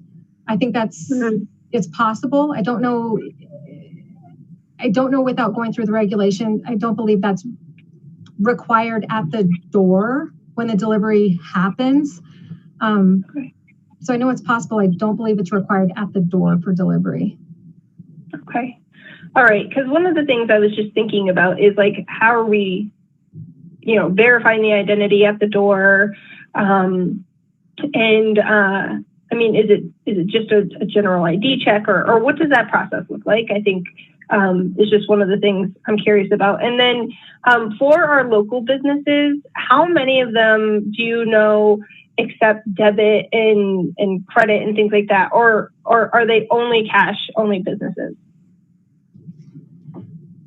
I don't believe. Am I asking you hard questions? I'm sorry. Yeah, this is a hard one, actually. Just because I haven't verified what types of payments our local businesses accept. I do know that they're not all cash-based. So I know that there are debit card transactions being accepted. I just don't know the number that accept debit card transactions. Okay. I was just curious about how many are going to be having these cash transactions at the door. And what does that look like? So, all right, that's all I have for right now. Thanks. Thank you. So I have Councilmember Brown and then Councilmember Witkovich. As far as your question, Julie, I think that that's something that we need to have Corey look into. I know that from the state of California, because I was looking into theirs when I was out there, you cannot have home delivery service if you're not a resident of the state. So in California, if you're from, say, Colorado, and you might want something delivered, you couldn't do that. You have to be a resident of the state, and you have to have your ID. And from what I could tell, you also had to give your ID when they came to deliver, and your ID was run through a scanner. So they have that tied down. I just haven't looked at anything in our regulations or anything. So that's why we have Corey. I think I just want to throw my 2 cents in here. It matters. It matters not to me if we do delivery or not, but I think that we really have to watch how we do it. I would not want other cities coming into our city to deliver their goods, So I would really definitely want to protect our businesses from that outside competition, because I think they're going to run into that everywhere that they have businesses. Not all of the majority of our marijuana shops do have shops in other cities. There's just a few that are single and just here in Northglenn. Most of them are, they have sister stores all up and down the state. I would like to have delivery. I would like to have it limited to stores that are within Northglenn. I think that they have been our constant force through COVID. Their tax monies are the only tax monies besides grocery stores that continue to go up. And I think this will be great for our businesses. I think that it's a personal choice, whether someone who smoked would want it delivered or not. I think you're still going to have people that want to go to the store, that want to look at what they're buying, that don't want it delivered. I think that it's a great option for people who use medical marijuana because, they really can't, in some cases get out, especially in times of COVID.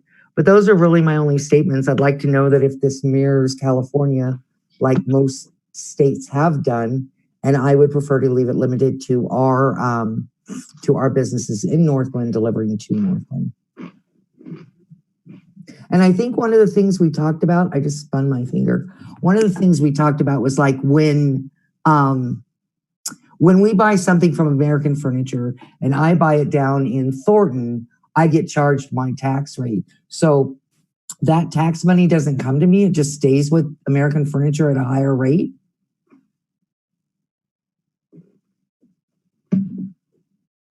Or does that money from the furniture store actually come here? And that's a different subject for, a different meaning for marijuana sales. Did that question make sense at all? Yeah, I'll give you an answer and then you can tell me if I totally misinterpreted it. The way I understand the sales tax collection for a marijuana delivery transaction is, what's a good example? I mean, let's just pretend, for instance, that,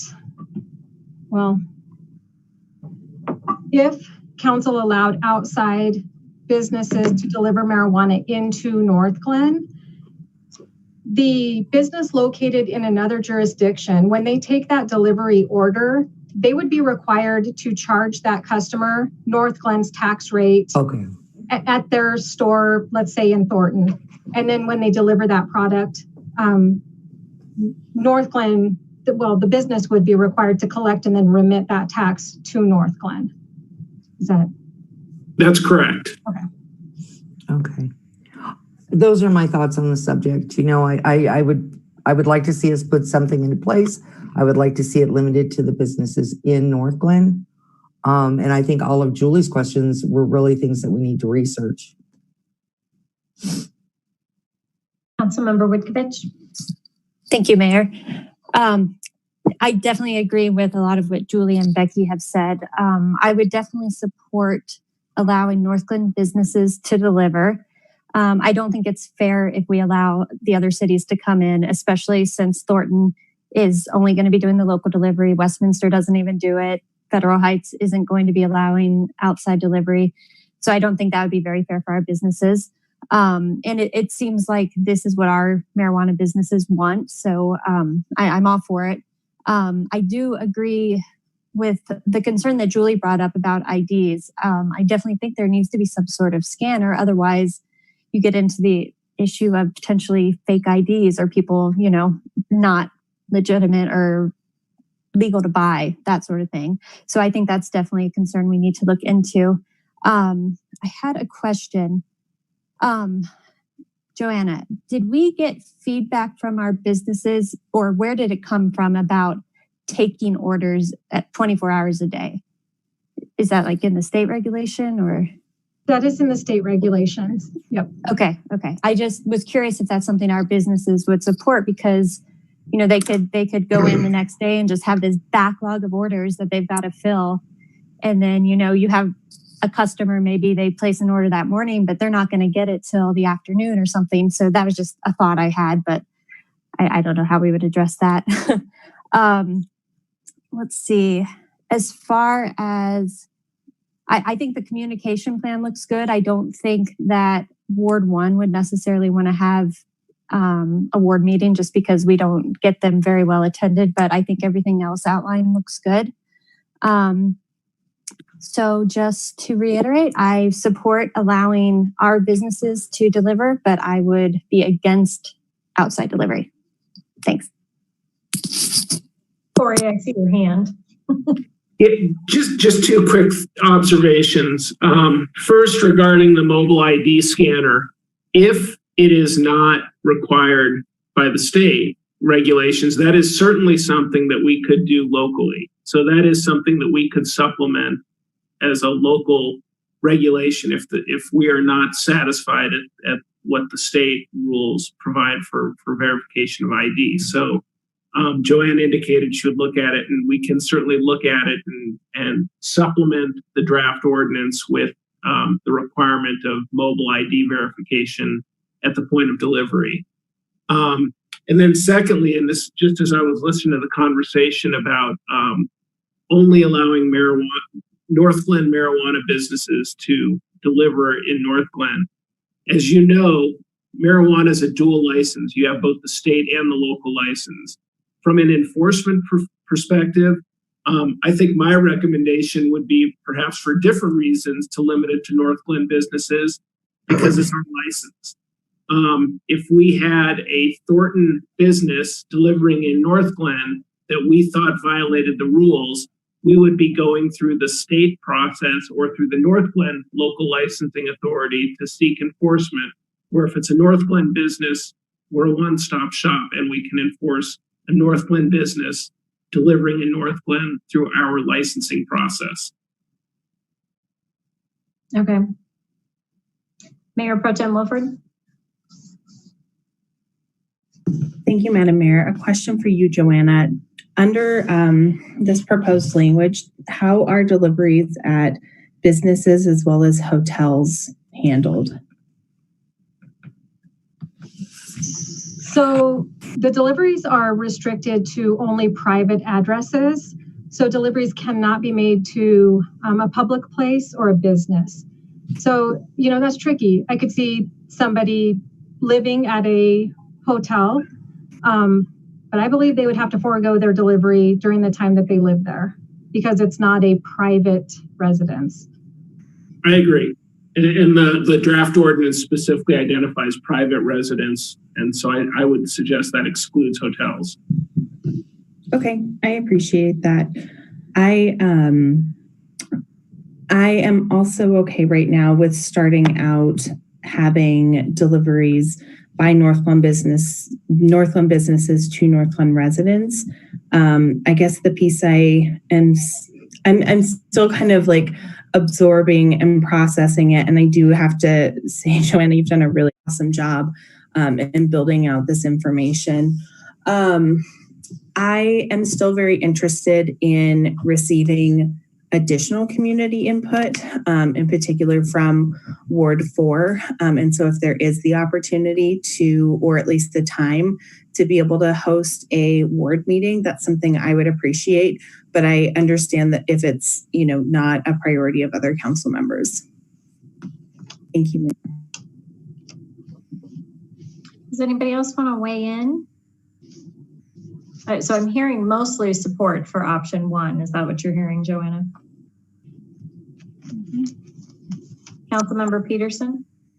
Yeah, I favor option 1. And if we move forward on this, you know, again, kind of going through the details and the regulations, along with public comment and further information from our businesses, I think would be great.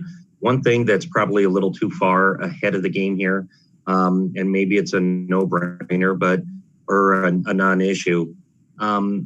You know, I obviously like that this would be limited to the hours that they're open, but I would even go further of having a delivery limited, you know, no later than 6 p.m. or something like that, 7 p.m. They're unmarked cars, they're things like that, but, you know, it's still, you know, and I favor this, but it's still a federally controlled substance, and I just would be worried about the safety of drivers being engaged in these types of transactions, maybe at parties or things like that, you know, in the wee hours of the night. So that would just be something in the back of my head, but I favor option 1 as written. Wow, Randall, you brought up something I hadn't even thought about. the wee hours of the night request. Yeah, and it's just, and that's not presuming that, you know,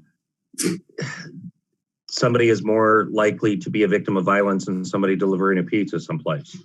But at the same time, I just think of various things like, you know, if you buy from Drizzly or from Total Beverage or something like that, there's a time cutoff, not because it's late hours, but just because of delivery. And obviously, if it's home delivery, we're hoping people aren't outside or driving or anything on the roads. But I think of things like ball games, right? Cutting off beer and alcohol sales at the 7th inning.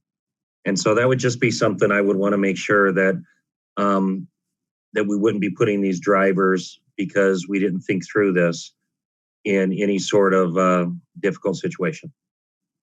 We have a few more hands. So Catherine, and then Joyce, and then Julie. Well, I'm just going to say that I've listened and I've appreciated the different viewpoints, and I am in support of this. And So I would say keeping it within Northglenn begins to sound like a really good idea. So I'm in favor of this.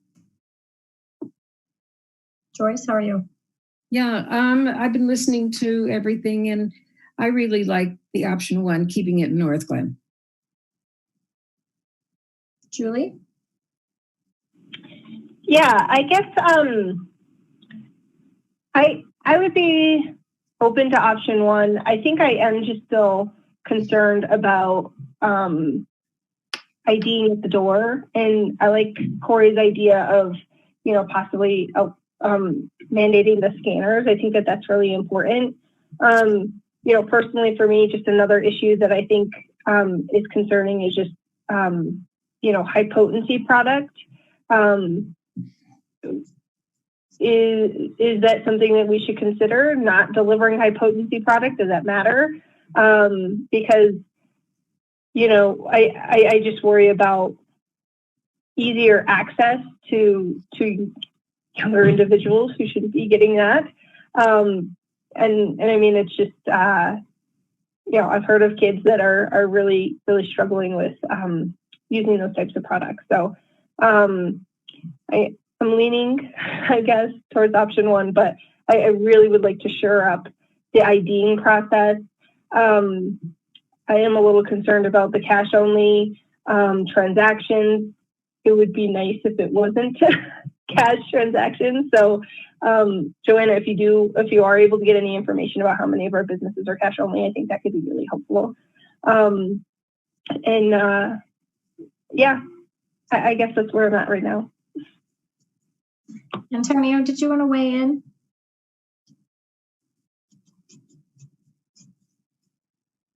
Did I want to weigh in? I think I agree with Julie of all the conversations that are going on. I'm concerned about high potency.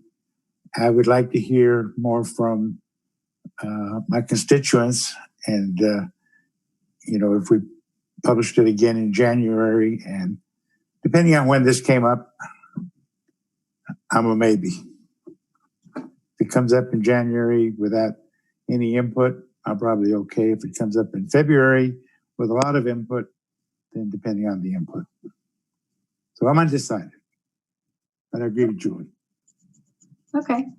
I also agree with Julie around the ID part of it, if we can get more information, but I do think option 1 is the best way to go. All right. Do you have enough information from us to move forward? I do, and I should probably stop now. However, the discussion gave me time to grab some additional information, so I just wanted to close the loop on a couple things tonight so that council's aware. The question of the sales tax and whether or not Northglenn is the lowest, CML has a spreadsheet that's available. The only caveat is I don't know the last time that it was updated, but there are several other municipalities whose marijuana tax is 3.5% or 5%. Thornton is 5%, Wheat Ridge is 3.5%, Boulder is 3.5%, Inglewood is 3.5% with the option to go up to 5%. Federal Heights is 5% with the option to go up to 10%. So a lot of cities have taken that approach, just like Northglenn did when voters approved setting that at 4% with the option to increase to 10%. So that's the information on the taxes. Regarding Councilmember Witkovich's dilemma with the volume of online orders that could be submitted, made me think of some information that marijuana businesses have offered to us, and that was that a lot of marijuana businesses are discouraging first-time customers from online orders, if you will. They really want to have those customers go into the store the first time. Part of that might be a business plan, to register with your favorite store or whatever. But I think a lot of the intent is so that those customers can have that one-on-one interaction with the bud tenders so that they can get some good information about the products. And so it was mentioned to us that at least one business in Northglenn would actually very, very strongly encourage anybody wanting to have marijuana delivered to them to visit that store first in person with a physical experience before they would move forward with online and delivery orders. And then regarding payment, I will double check this, but it is my understanding that with the online orders, the online payment could also be accomplished at that time. So I'll verify that, but that would help with the concern regarding cash payments at private residences for sure. And then one last item regarding the hours. I appreciate Councilmember Peterson's comments. I do want to note that the state regulations limit marijuana delivery. It has to end at midnight. So that's the cap on that per state law. And so we've reduced that then, or decreased that then to 10 p.m. just to align with our local regulations for those store hours. But yes, I think I have, thank you, Council, for all of the feedback, and I think we know how to proceed. Okay, thank you. All right, next item, municipal judge and city attorney evaluation process. City Manager Geyer will introduce this item. Thank you, Mayor Leidy. This item is before you this evening because it's that time of year that I need direction from all of you on how you want to move forward with the city attorney and municipal judges evaluations. Both of them are present this evening to weigh in on the conversation that you'll have.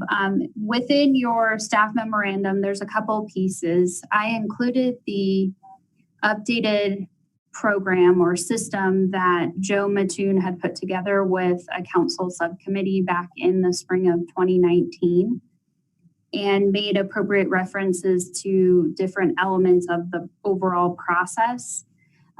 Additionally, I included input that several council members provided to Mayor Leidy on the Google survey that she had sent out, seeking guidance from how council wants to move forward in terms of whether or not to continue to use June Ramos, who facilitated the process for my position as well as for our city clerk's position. And those reviews were just recently wrapped up. So I'm here to provide background and support in terms of the updated process that was designed. The one thing that I want to emphasize is that through the whole discussion, council is not obligated to do a review or required to do a review for the city attorney and the municipal judge. Those are contract positions, different than my position and Joanna's position in terms of being full-time benefited council appointees. So I did draw attention to that in the memo, but want to emphasize that because that's an important consideration depending on where council wants to go with this overall discussion. So I'll stop there and turn it back to you, Mayor Leidy, and I'm happy to answer any questions. Thank you. So I'm going to share my screen and just show you the, we were just trying to save a little bit of time and get some input around this process. So only 5 people filled it out. So we were only missing 3. So just take that into consideration. So the first question was, are you interested in running the process that looks like the one that she had outlined on the spreadsheet? And all 5 people said no. I can go ahead. I didn't fill this out, so I can add my opinion as we go. So I would have also said no. And then the question around, are we interested in running a process that is different? Well, you would think that it would all be yes, or is it that we either don't want to do it at all, that it's not necessary at all, or we want to talk about it some more, or yes, we want to do something, just not what we had outlined. And so, but then getting specific. So considering the city attorney, do you feel that we need to do an annual review of his work? So it was kind of split. This obviously would be 2, 2, and 1. So 2 people said maybe, 2 people said no, 1 person said yes. And then here were some comments, right? So it's important to have the discussion. So you kind of get the gist. Same thing here. Do you feel we need to do an annual review? So I think we need to start with that. Do we feel like we need to move forward with that? And then what is that going to look like? If we don't, if the majority of people are saying we don't want it to look like the process that was outlined, then I think it's great that both the judge and attorney are with us tonight, so maybe they can weigh in on this process. Does anybody want to start with that question? It doesn't sound like we want to do the process that we had, but what do we need to, or what are we interested in doing looking forward? So Antonio and then Jenny.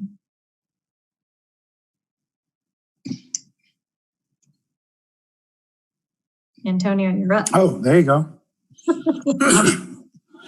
I have 2 ears, but only one of them works, I guess. I've said this for all the time that I've been on council, except the first year. And I don't know why we evaluate our city attorney. He bills us hourly for his work. And we know very little bit about municipal law. So either he's doing a good job or he's not. It's one or the other. And from my perspective, Corey does an amazing job. And if anything changes, I'm sure Heather will let us know. I don't favor an evaluation for our city attorney at all. Do you want to speak to the judge? Not talk to her, but do you want to weigh in on that part? Hi, Judge.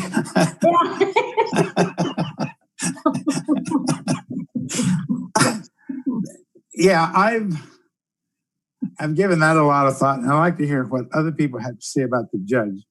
I personally very happy with what she's, how she runs the court and what she's accomplished. I know the council likes to hear from what's going on in the court, and COVID has been a difficult. This is where I kind of teeter-tottering because of COVID. I haven't been able to go to, well, I won't go to court. I can go to court, I guess, if I want to, but I won't. So, and I think she brings the policy to us. We approve the policy. I think these are two positions that, well, the attorney, I'm dead set on. The judge, I'd like to hear from my fellow council members on how they feel about that. Jenny. All right, so before we jump to that, I feel like I need to get my puppies so that Randall and I's puppies can have a virtual meeting because it's 2020. And I don't know if that's your new puppy, Randall, but congratulations. So thanks, Jenny. This is Clementine, and she's just been nipping at my fingers for the past 10 minutes. So I'm like, stop. And long story short is I lost my long-term dog in October, and my fiance was looking for a little dog, and this one came around. And so I'm just not trying to show off. I'm just trying to calm her down to save my skin. So thank you, Jenny. I'm sorry, I didn't mean to get us off track. No, I don't mean to get us off, but I'm just trying to have visitors. So we had to acknowledge it. Okay, so to your question, Mayor, I don't support moving forward with an evaluation for our city attorney. I very much agree with my colleague Antonio in that we evaluate Corey's work every single day, every single interaction that we have with him. And I think that in the event that we became unhappy with him, that we could move forward and terminate his contract. He's not a benefited staff person. And as far as the municipal judge, I would favor an evaluation every time her contract comes up, which would look like something where it's every other year. But I don't favor an every year evaluation for the judge. Thank you. Thank you. Councilmember Brown? I'm not in favor of giving Corey an evaluation at all. He really doesn't want anything lower than the best possible score, a 5. So we just fibbed about it all these years. But no, seriously, he's a 1099 employee. He's a contract employee. I'm not in favor of evaluating him. It's something I've kind of complained about, as a nice word, since I first started on council. And as far as the judge, I like Jenny's idea of every other year having a conversation. I don't think that it's a formal evaluations like we've done with Heather or, God, my head is really killing me, or Joanna, because we're not in your soup every day. We don't know what happens with the judge. And, Judge, are you over any other municipalities? So I am in Federal Heights, and tonight I had an interview for the city of Lafayette. That doesn't impact my work here in Northglenn. In Federal Heights, I was just appointed like December, January, so I'm coming up on my year. I'm also a contract employee there, and so I think I replaced the judge that was there for like 30 years. So I think they're trying to figure out, probably like when Judge McGid replaced, I can't remember, Ron. I'm sorry. I can't remember his last name right now because Tammy calls him Ron. I'm so sorry. I think it's the same thing that you all went through when you replaced. You're just, they're trying to get their footing to figure out how to deal with me. So you haven't been with any other cities long enough to know if they're going to evaluate you, basically? Correct. Okay.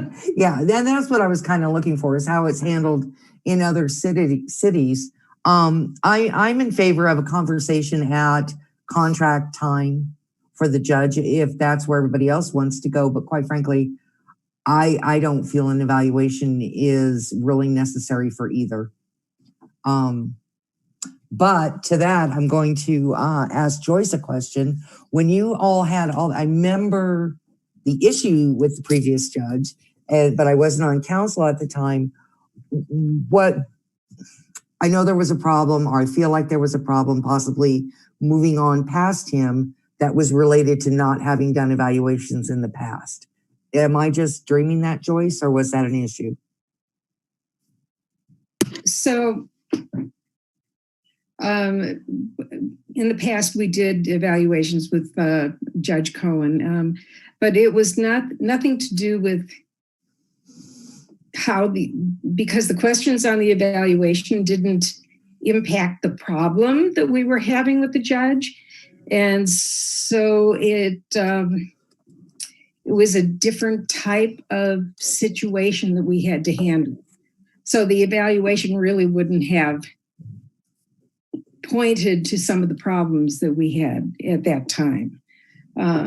I personally think that the judge's position, if we don't evaluate, at least have a discussion annually or when the contract comes up, just so that we can kind of walk through some of the things that have been going on during that time that we had previous discussions with the judge.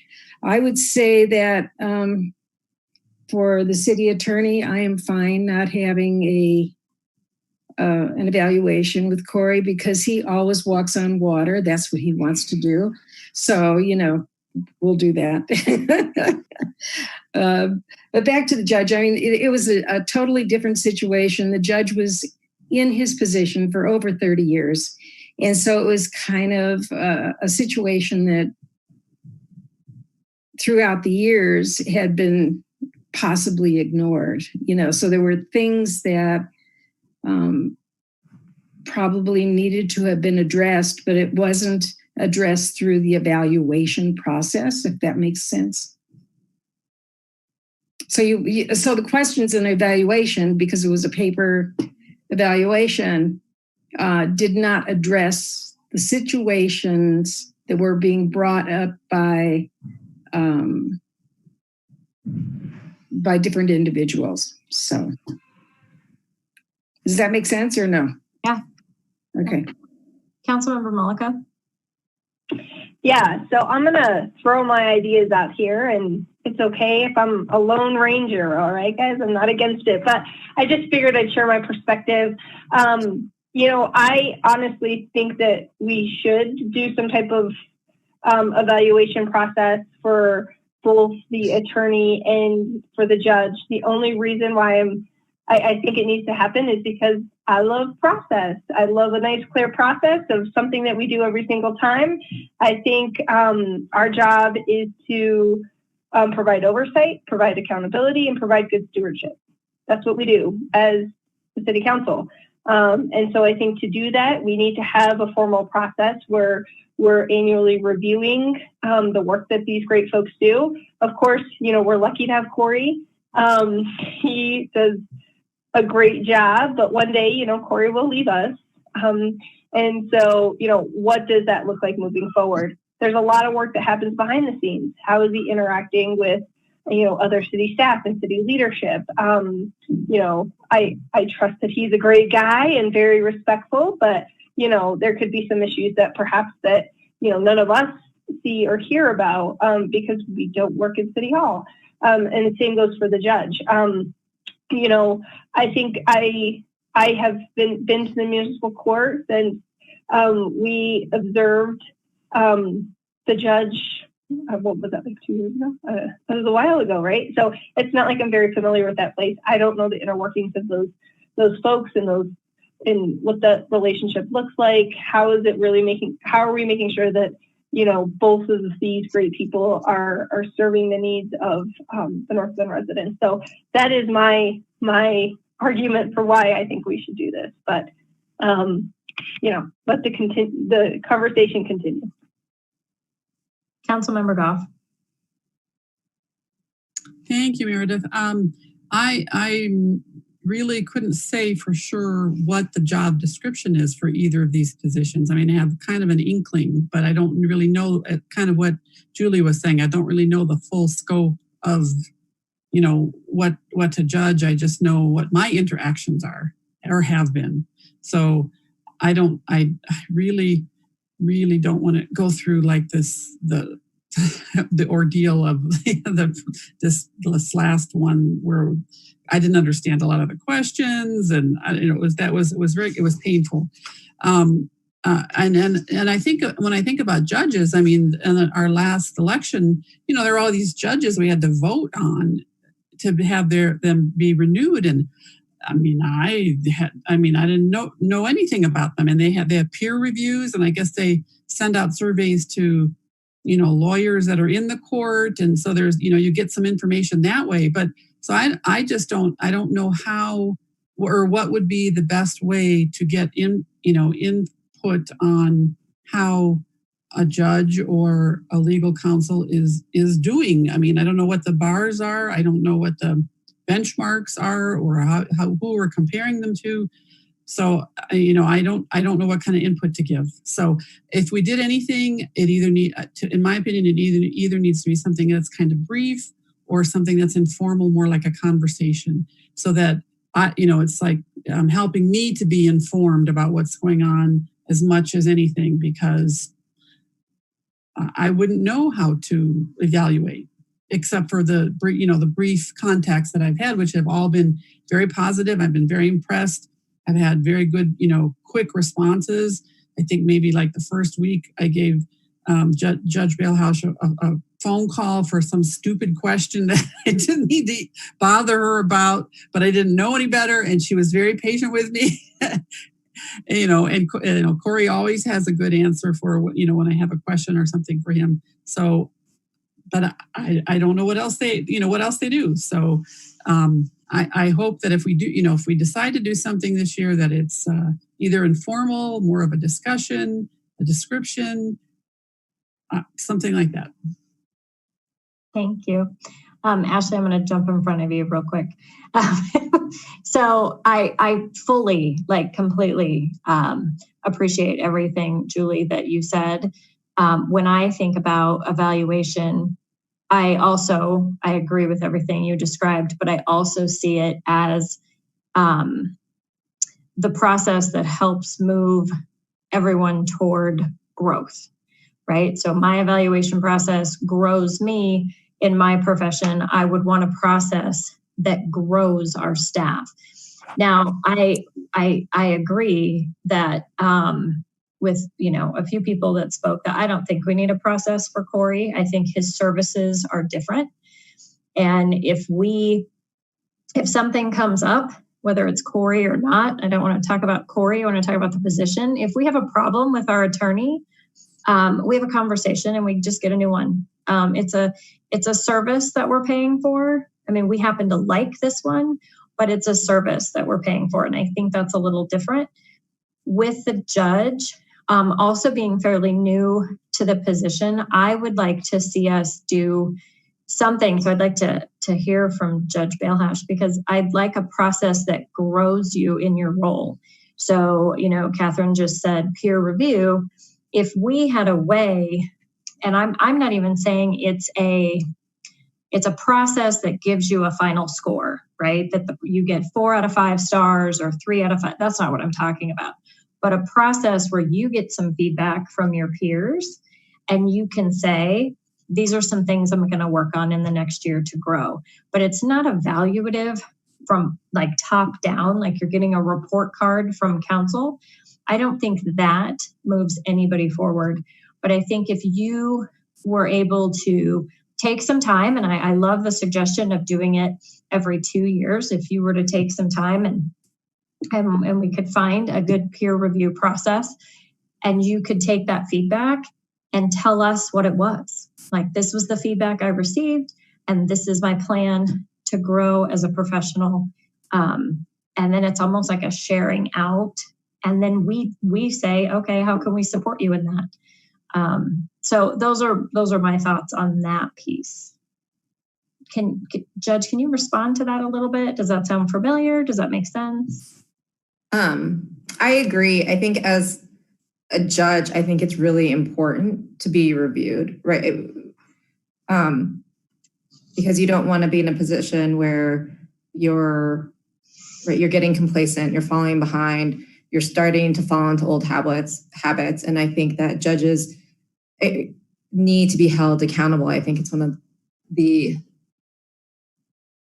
I guess the downfalls of our federal judges, right? Federal judges get appointed for life, and then it's just like, good or bad, you're a judge for life. And I really appreciate that state level judges are held accountable and retained by election. For example, I think last election cycle, a Court of Appeals judge wasn't retained, right? And that was a really important part of our democracy, to make sure a judge that's not being just or fair or following the law is staying on the bench. And so I think it's important for me to have some sort of evaluation. I think the suggestion that we do it when my contract comes up probably does make the most sense. State level judges go up for retention.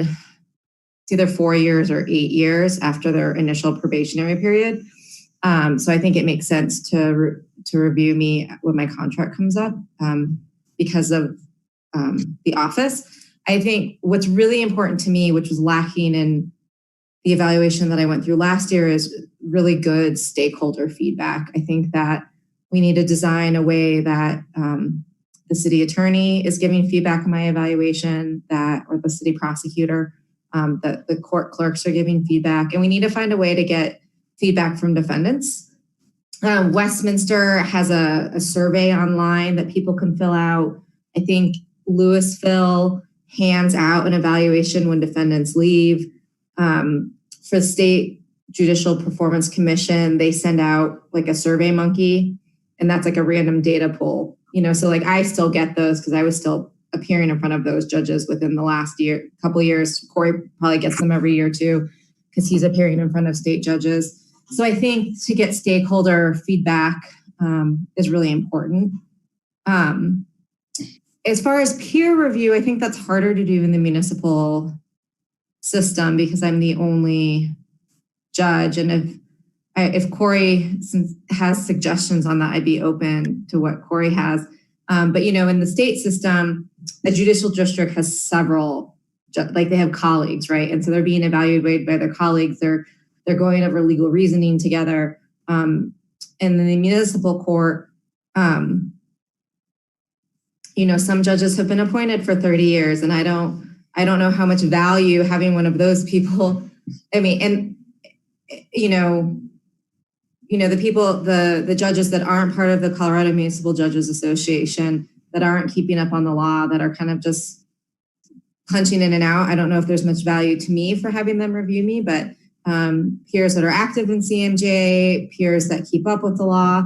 Some of the feedback I get from the city prosecutor is that I'm refreshing to her because I actually, care about the law and I read it. And when new law passes, we can have a discussion about it. And so, and that a lot of her older judges, her benches are kind of starting. Corey, Christy's gonna be, but it's meaning, right? Like as her benches are turning over and her other jurisdictions, things are starting to change. But in some of her jurisdictions, she was like, I have to do the work because my judges won't, right? And I don't want those judges evaluating me, but a judge that's willing to do the work and the legwork, their feedback would be really helpful.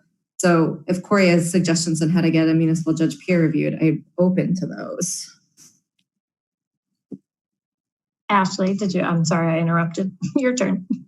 Oh, no problem. Yeah, I agree with a lot of what you said, Mayor. And I do like the idea of a stakeholder, a defendant's feedback, because you are dealing with our Northglenn residents where Corey isn't really. So I would be on board with that, not necessarily a formal evaluation, but, have a discussion after you get that sort of feedback. As for Corey, we judge his work as he does it, in his responsiveness, in his memos, your successes in litigation. So I agree with what everybody else said. No evaluation is really necessary for that. Yeah, that's all I've got. Thanks. Randall. Thanks, Mayor.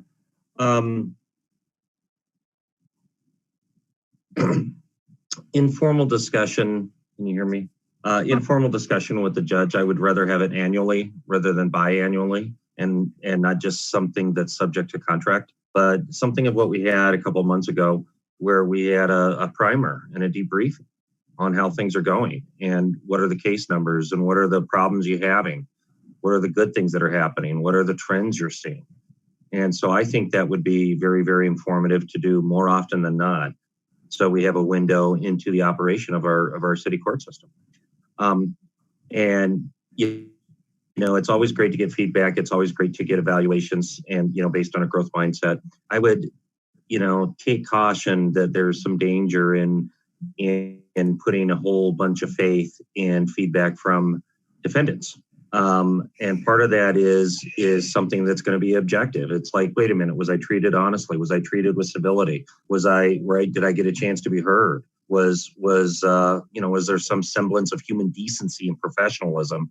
But this also might not be the most pure evaluation of the workings of our city government. It certainly can be a part of it, and maybe should be a part of it based on culture and professionalism and things like that.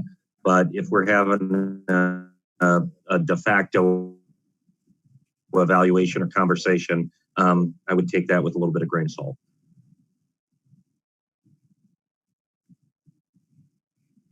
All right, so I'm not quite sure where we landed. I think we landed with no evaluation for Corey. Pretty sure. Joyce, I think you had your hand up there. I did have my hand up, but it was, we answered the question. I just wanted to hear from either Corey or the judge to find out what their preferences were and how they felt about things. Perfect. Corey, you're up. Thank you. And while I appreciate the compliments, the mayor is absolutely right that this is a service that we provide to the city. And so it is important to me to at least have a conversation to make sure that we are providing the service in the manner that the city deserves, because that is always the goal, is to provide the best legal services we can. And while this may be a reflection of the pandemic, it is difficult in the sense that the personal touch of seeing you all at a council meeting in person and being able to have conversation, there's a disconnect. No matter how hard we try, it's more disjointed right now when we're meeting always virtually. And so I always want to make sure that we are delivering the service the best way possible. And so even if it's not a formal evaluation, I think a conversation to make sure we are meeting your needs is critical, because that's what it's about, is making sure that the 9 of you are satisfied at how the service is being delivered. So however it happens, I know someone asked in the materials how my other clients do evaluations. Northglenn's has always been more robust, and I don't have evaluations in most of my clients at all. There are occasional conversations to make sure that we're meeting the needs of the client, but not the type of formal evaluation Northglenn's had historically. I like the feedback though, so having at least a conversation is important to me. So Corey, could you help us with that? Because I think that's an easy thing to do, right? We just, every second week of January, we throw a conversation with you on the calendar, but is there something we need to do to frame that? Like, are there questions that would help you move forward? Because sort of going back to Catherine's point, aside from Randall, we're not attorneys. I don't have a background. So unless there's an issue that has been brought to my attention from someone else, I'm probably not going to come to you and say, hey, you were wrong about that. I have no idea. You're the expert in this realm. So how could we frame that conversation that would help you? I think to make sure that we're providing the service. And so you get, the 9 of you get the service in a council meeting. We may communicate by email individually. But as part of my representation of the city through the 9 of you, I advise the city manager, I advise the department heads, so and the city clerk. So I think it is collaborative in the sense of maybe working with your city manager and city clerk and department heads to make sure they're getting the services delivered in the manner they need as well, because ultimately our job is, through our representation through the 9 of you, to also advise the departments within the city. And I want to make sure that our service delivery, not only that it's correct, which is critical, but that it's timely, that it's helpful, that it's done in a manner that is helpful. All of those things matter. And I think the people that I work with directly, in addition to the 9 of you, even if it's just a simple, do you have anything that you think council should cover with Corey in the conversation based on the last year? It doesn't have to be going through 9 or 10 questions, but offering, is there anything that they would like to offer or volunteer? Okay, so that's really like a, are your needs being met kind of survey. Absolutely. But I think we also would value the conversation so that you could give us input, like, this is not feeling good and I'd rather us do this. And I think that's great. So how do people feel about an annual conversation with our city attorney that is sort of a needs are being met situation? Okay, now Corey, would that, I know Heather said tis the season for these evaluations, but I don't know why that is. So is it, what makes it the season for this? Is it, should we put this in writing, I guess is my question. Should we target January every year? Should we target, I know Judge Balehash, hers is probably related to her hire date, yes? So the judges is a 2-year contract that renews on January 1st, right, Corey? Right. Okay, so we would want to have your conversation before that. So like a December-ish, yes? Yeah. Corey, do you have a preference? Yeah, and my suggestion actually would be sometime mid-year. And the reason for that is that when a new council takes over, new council members have no idea. I do the orientation, but frankly, they don't know the services I provide or how I provide them. And so I think having some ability to have experienced it first would be helpful. So June, July? Yeah, definitely somewhere in that time frame. Okay. I'm going to say June 15th. Within 10 days of June 15th, Corey will have a conversation with council. Okay. So to Randall's point, Judge Bailhash, I thought we had already sort of committed to maybe some quarterly conversations where you would give us updates. I don't know that I've felt that we've had enough. How does that feel to you? Have we met quarterly? I think it's more like 3 times a year. I think I'm coming to you about every 4 months. Okay. So I met with you in the summer, in July. I've met with you twice since the pandemic. So I know that much. So I think it's around 4 months, and I rely on Heather's calendar ability to keep me on track. And I wouldn't want to just continue that. I like checking in with you all. I think it's important for you guys to know what we're doing.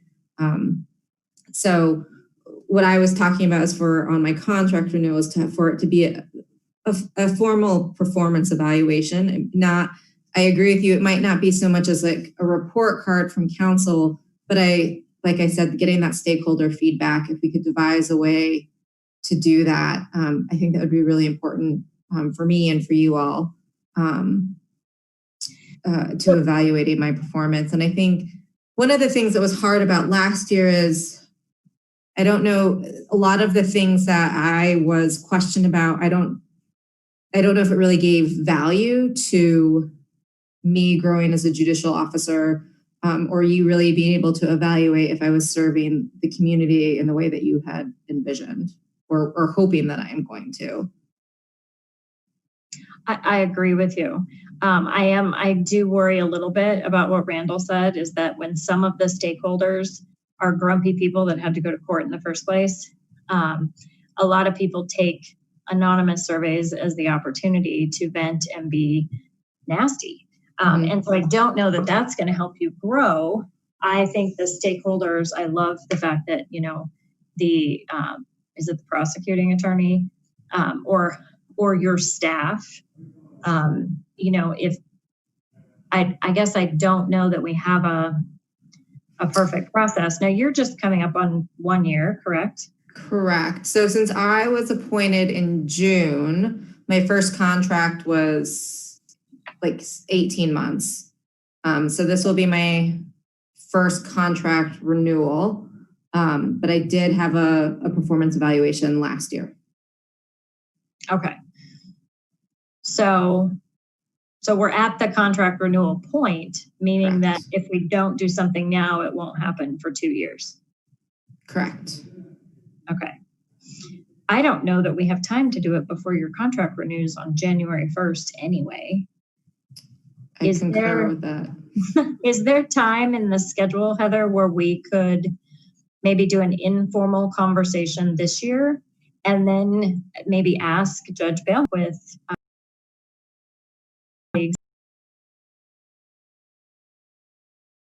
for the next round? Yes is the simple answer to your question about the schedule. Next week's council meeting is pretty full, so I would not recommend that date. December 21st is on the lighter side. And then January 4th is going to be one item. It's going to be a water resources update. So perhaps that might be a good night for discussion. The judge's contract, we have scheduled her appointment for January 25th on that regular meeting. So you have some time, but January 4th is pretty light. And then you have the 11th as well as January 25th also to work with. Corey, did you want to jump in there? I saw your hand. Yeah, just one thing related to the process and one of the mentioning about how defendants potentially being not necessarily impartial in their review of the judge. One of the things that's unique about a judge is because of separation of powers, during the 2 years of her term, it is purposely difficult to remove a judge. The idea being that the city council should not be second guessing what the judge is doing in terms of finding people guilty and not guilty during the judge's term. So I do think, and I haven't seen the Westminster survey, but a lot of it is what I think Councilmember Witkovich was talking about and others, which is our court system is a reflection on our city. And in many cases, it is the only time that people are exposed to city government is when they deal with the court system, when they get a ticket or they are a witness. And so I do think there's a way with a survey mechanism to get input on process, input on how the system is working, how the judge is managing the court in a way that gives, I think, council what they want with their judicial appointee, which is to make sure that the judicial appointee is fair, that the process works, and that the values in the court system are the values of the city council. And to me, those are the big items that you want to look at in an evaluation process of the judge. Okay. So back to the calendar for a minute. I guess I'm just going to propose that we maybe put it on the 4th, since there's some space, and have a pretty robust conversation with the judge about her work. And then so between now and 2 years from now, so hopefully sooner than that, one of the tasks could be really looking into an evaluation process that you feel would give you the most to work with your growth. And so maybe having that much time will be helpful to reach out to other municipalities and your professional organization, and maybe you can pull together something that's easy to use, but will also give you the feedback that would be important to your growth. How does that sound? That sounds good. Maybe one of my check-ins with you, maybe the summer check-in, I can let you know kind of where I'm at. I feel juggling. I mean, one of the things I can tell you, we've gone to, well, you guys know, we've gone to 100% virtual court. And so we're just kind of juggling with that and tweaking forms. And I feel that's taking a lot of balance. And so in order for me to give the thought I want to do on this, I think I could probably start outlining some of my thoughts for you in June and the things that I found. I did want to let Councilwoman Goff know and other members, CML has a municipal court publication that actually Judge McGidd was one of the original authors. It looks like it maybe got updated this year. I don't know what judge helped update it, but it's a really good little primer on the judge. And there's actually a section about judicial evaluations. Hindsight, right? It's always 2020. It's something I probably should have mentioned knowing that this was coming up on council's agenda. I'm on the CML website right now. And if you're a member, you get the electronic PDF for free. I would imagine some of you, if not all of you, are members. Somebody at the city is a member of CML, right? Yeah.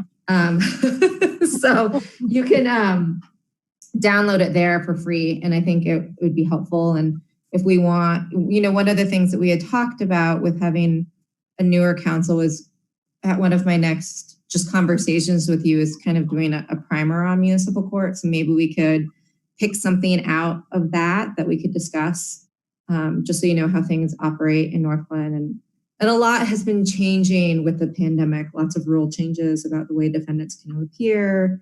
And we're kind of just rolling through those and making sure that we're staying up to date. So I'll probably touch base on that on my next conversation with you about what we're doing and how things are going. That sounds great. In preparation for the 4th, is there anything that council wants to elevate or that the judge would like us to know or ask? Do you want me to reach out to the Osmosis and Tammy about any feedback for January 4th. I can reach out to them and see if they have time and ask them what kind of, I mean, obviously in such a small jurisdiction, it's not going to be anonymous. But I mean, they know that I want feedback and I want them to comment. So we have court tomorrow, and there are some things that we have a chunk of time scheduled with Christy, myself, and Tammy. So I'll let them know tomorrow afternoon that my contract renewal is coming up, and then I'm having a meeting on January 4th. And if they wanted to give any feedback, should I have them send it to you, Heather? Or I could have. It's fine, Judge, if they send it to you. I mean, I think it's okay. I think this process you can run. I think when I asked the question, I guess I was thinking in my head, what I'd like to know is, kind of those key things. What are you working on in the next year? What are your professional and personal goals related to your job? And nothing that we would say, oh, that's you get a failing grade on that one. But just, we'd like to know what you're focused on as a professional. And then if you were to say, and I asked for feedback and then you can share it with us, we can put it in the memo prior to the 4th. But it could also be like, maybe you sit down and have a conversation and it turns into, Tammy gave me a couple things and I totally agreed. And so I set that as my goal. Like, you can frame it for us in that way. Okay. I don't know. I just said a bunch. Did anybody want to disagree, or are you guys okay with that? Okay. Well, thank you. Thank you so much. Thank you, guys. Thanks to you as well, Corey. I think that is all I have. Although before Corey leaves, I wanted to bring something up really quickly. So I think it was a couple months ago, I threw out the idea of having a book study. And of course, Corey was like, nope.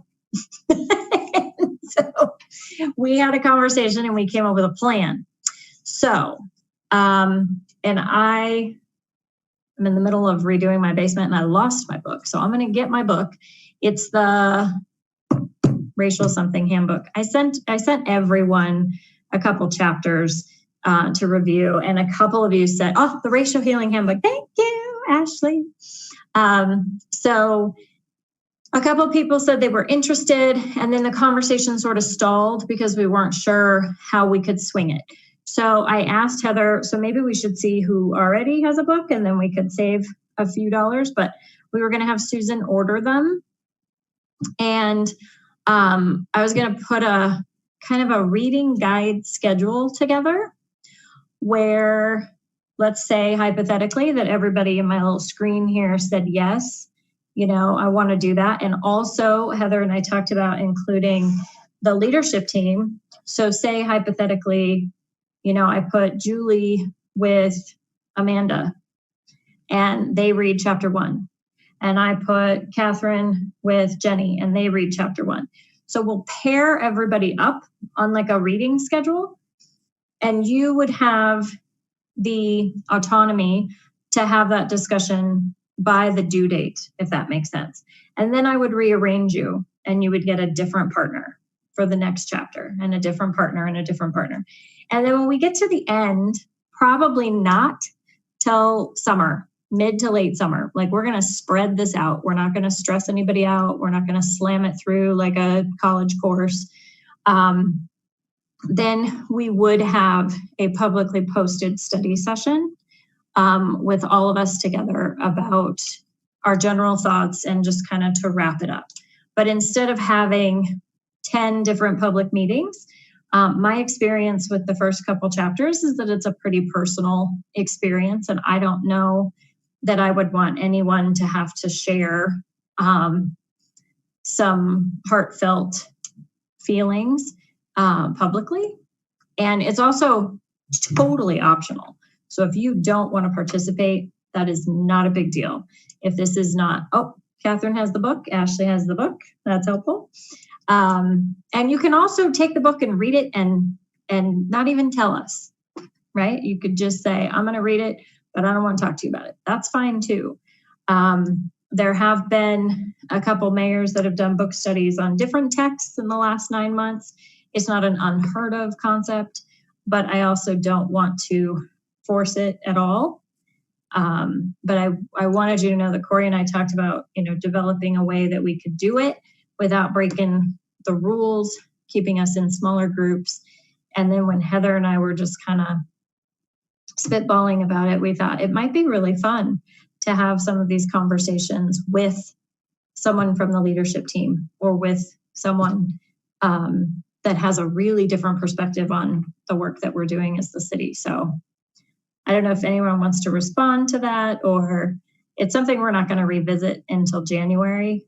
And you can send me an email or send me a text. It's up to you. No thoughts. Okay. We can talk later. I hope you guys have a great rest of your evening. We made it, Antonio, with 5 minutes to spare. And we'll see you next week. Good night. Bye.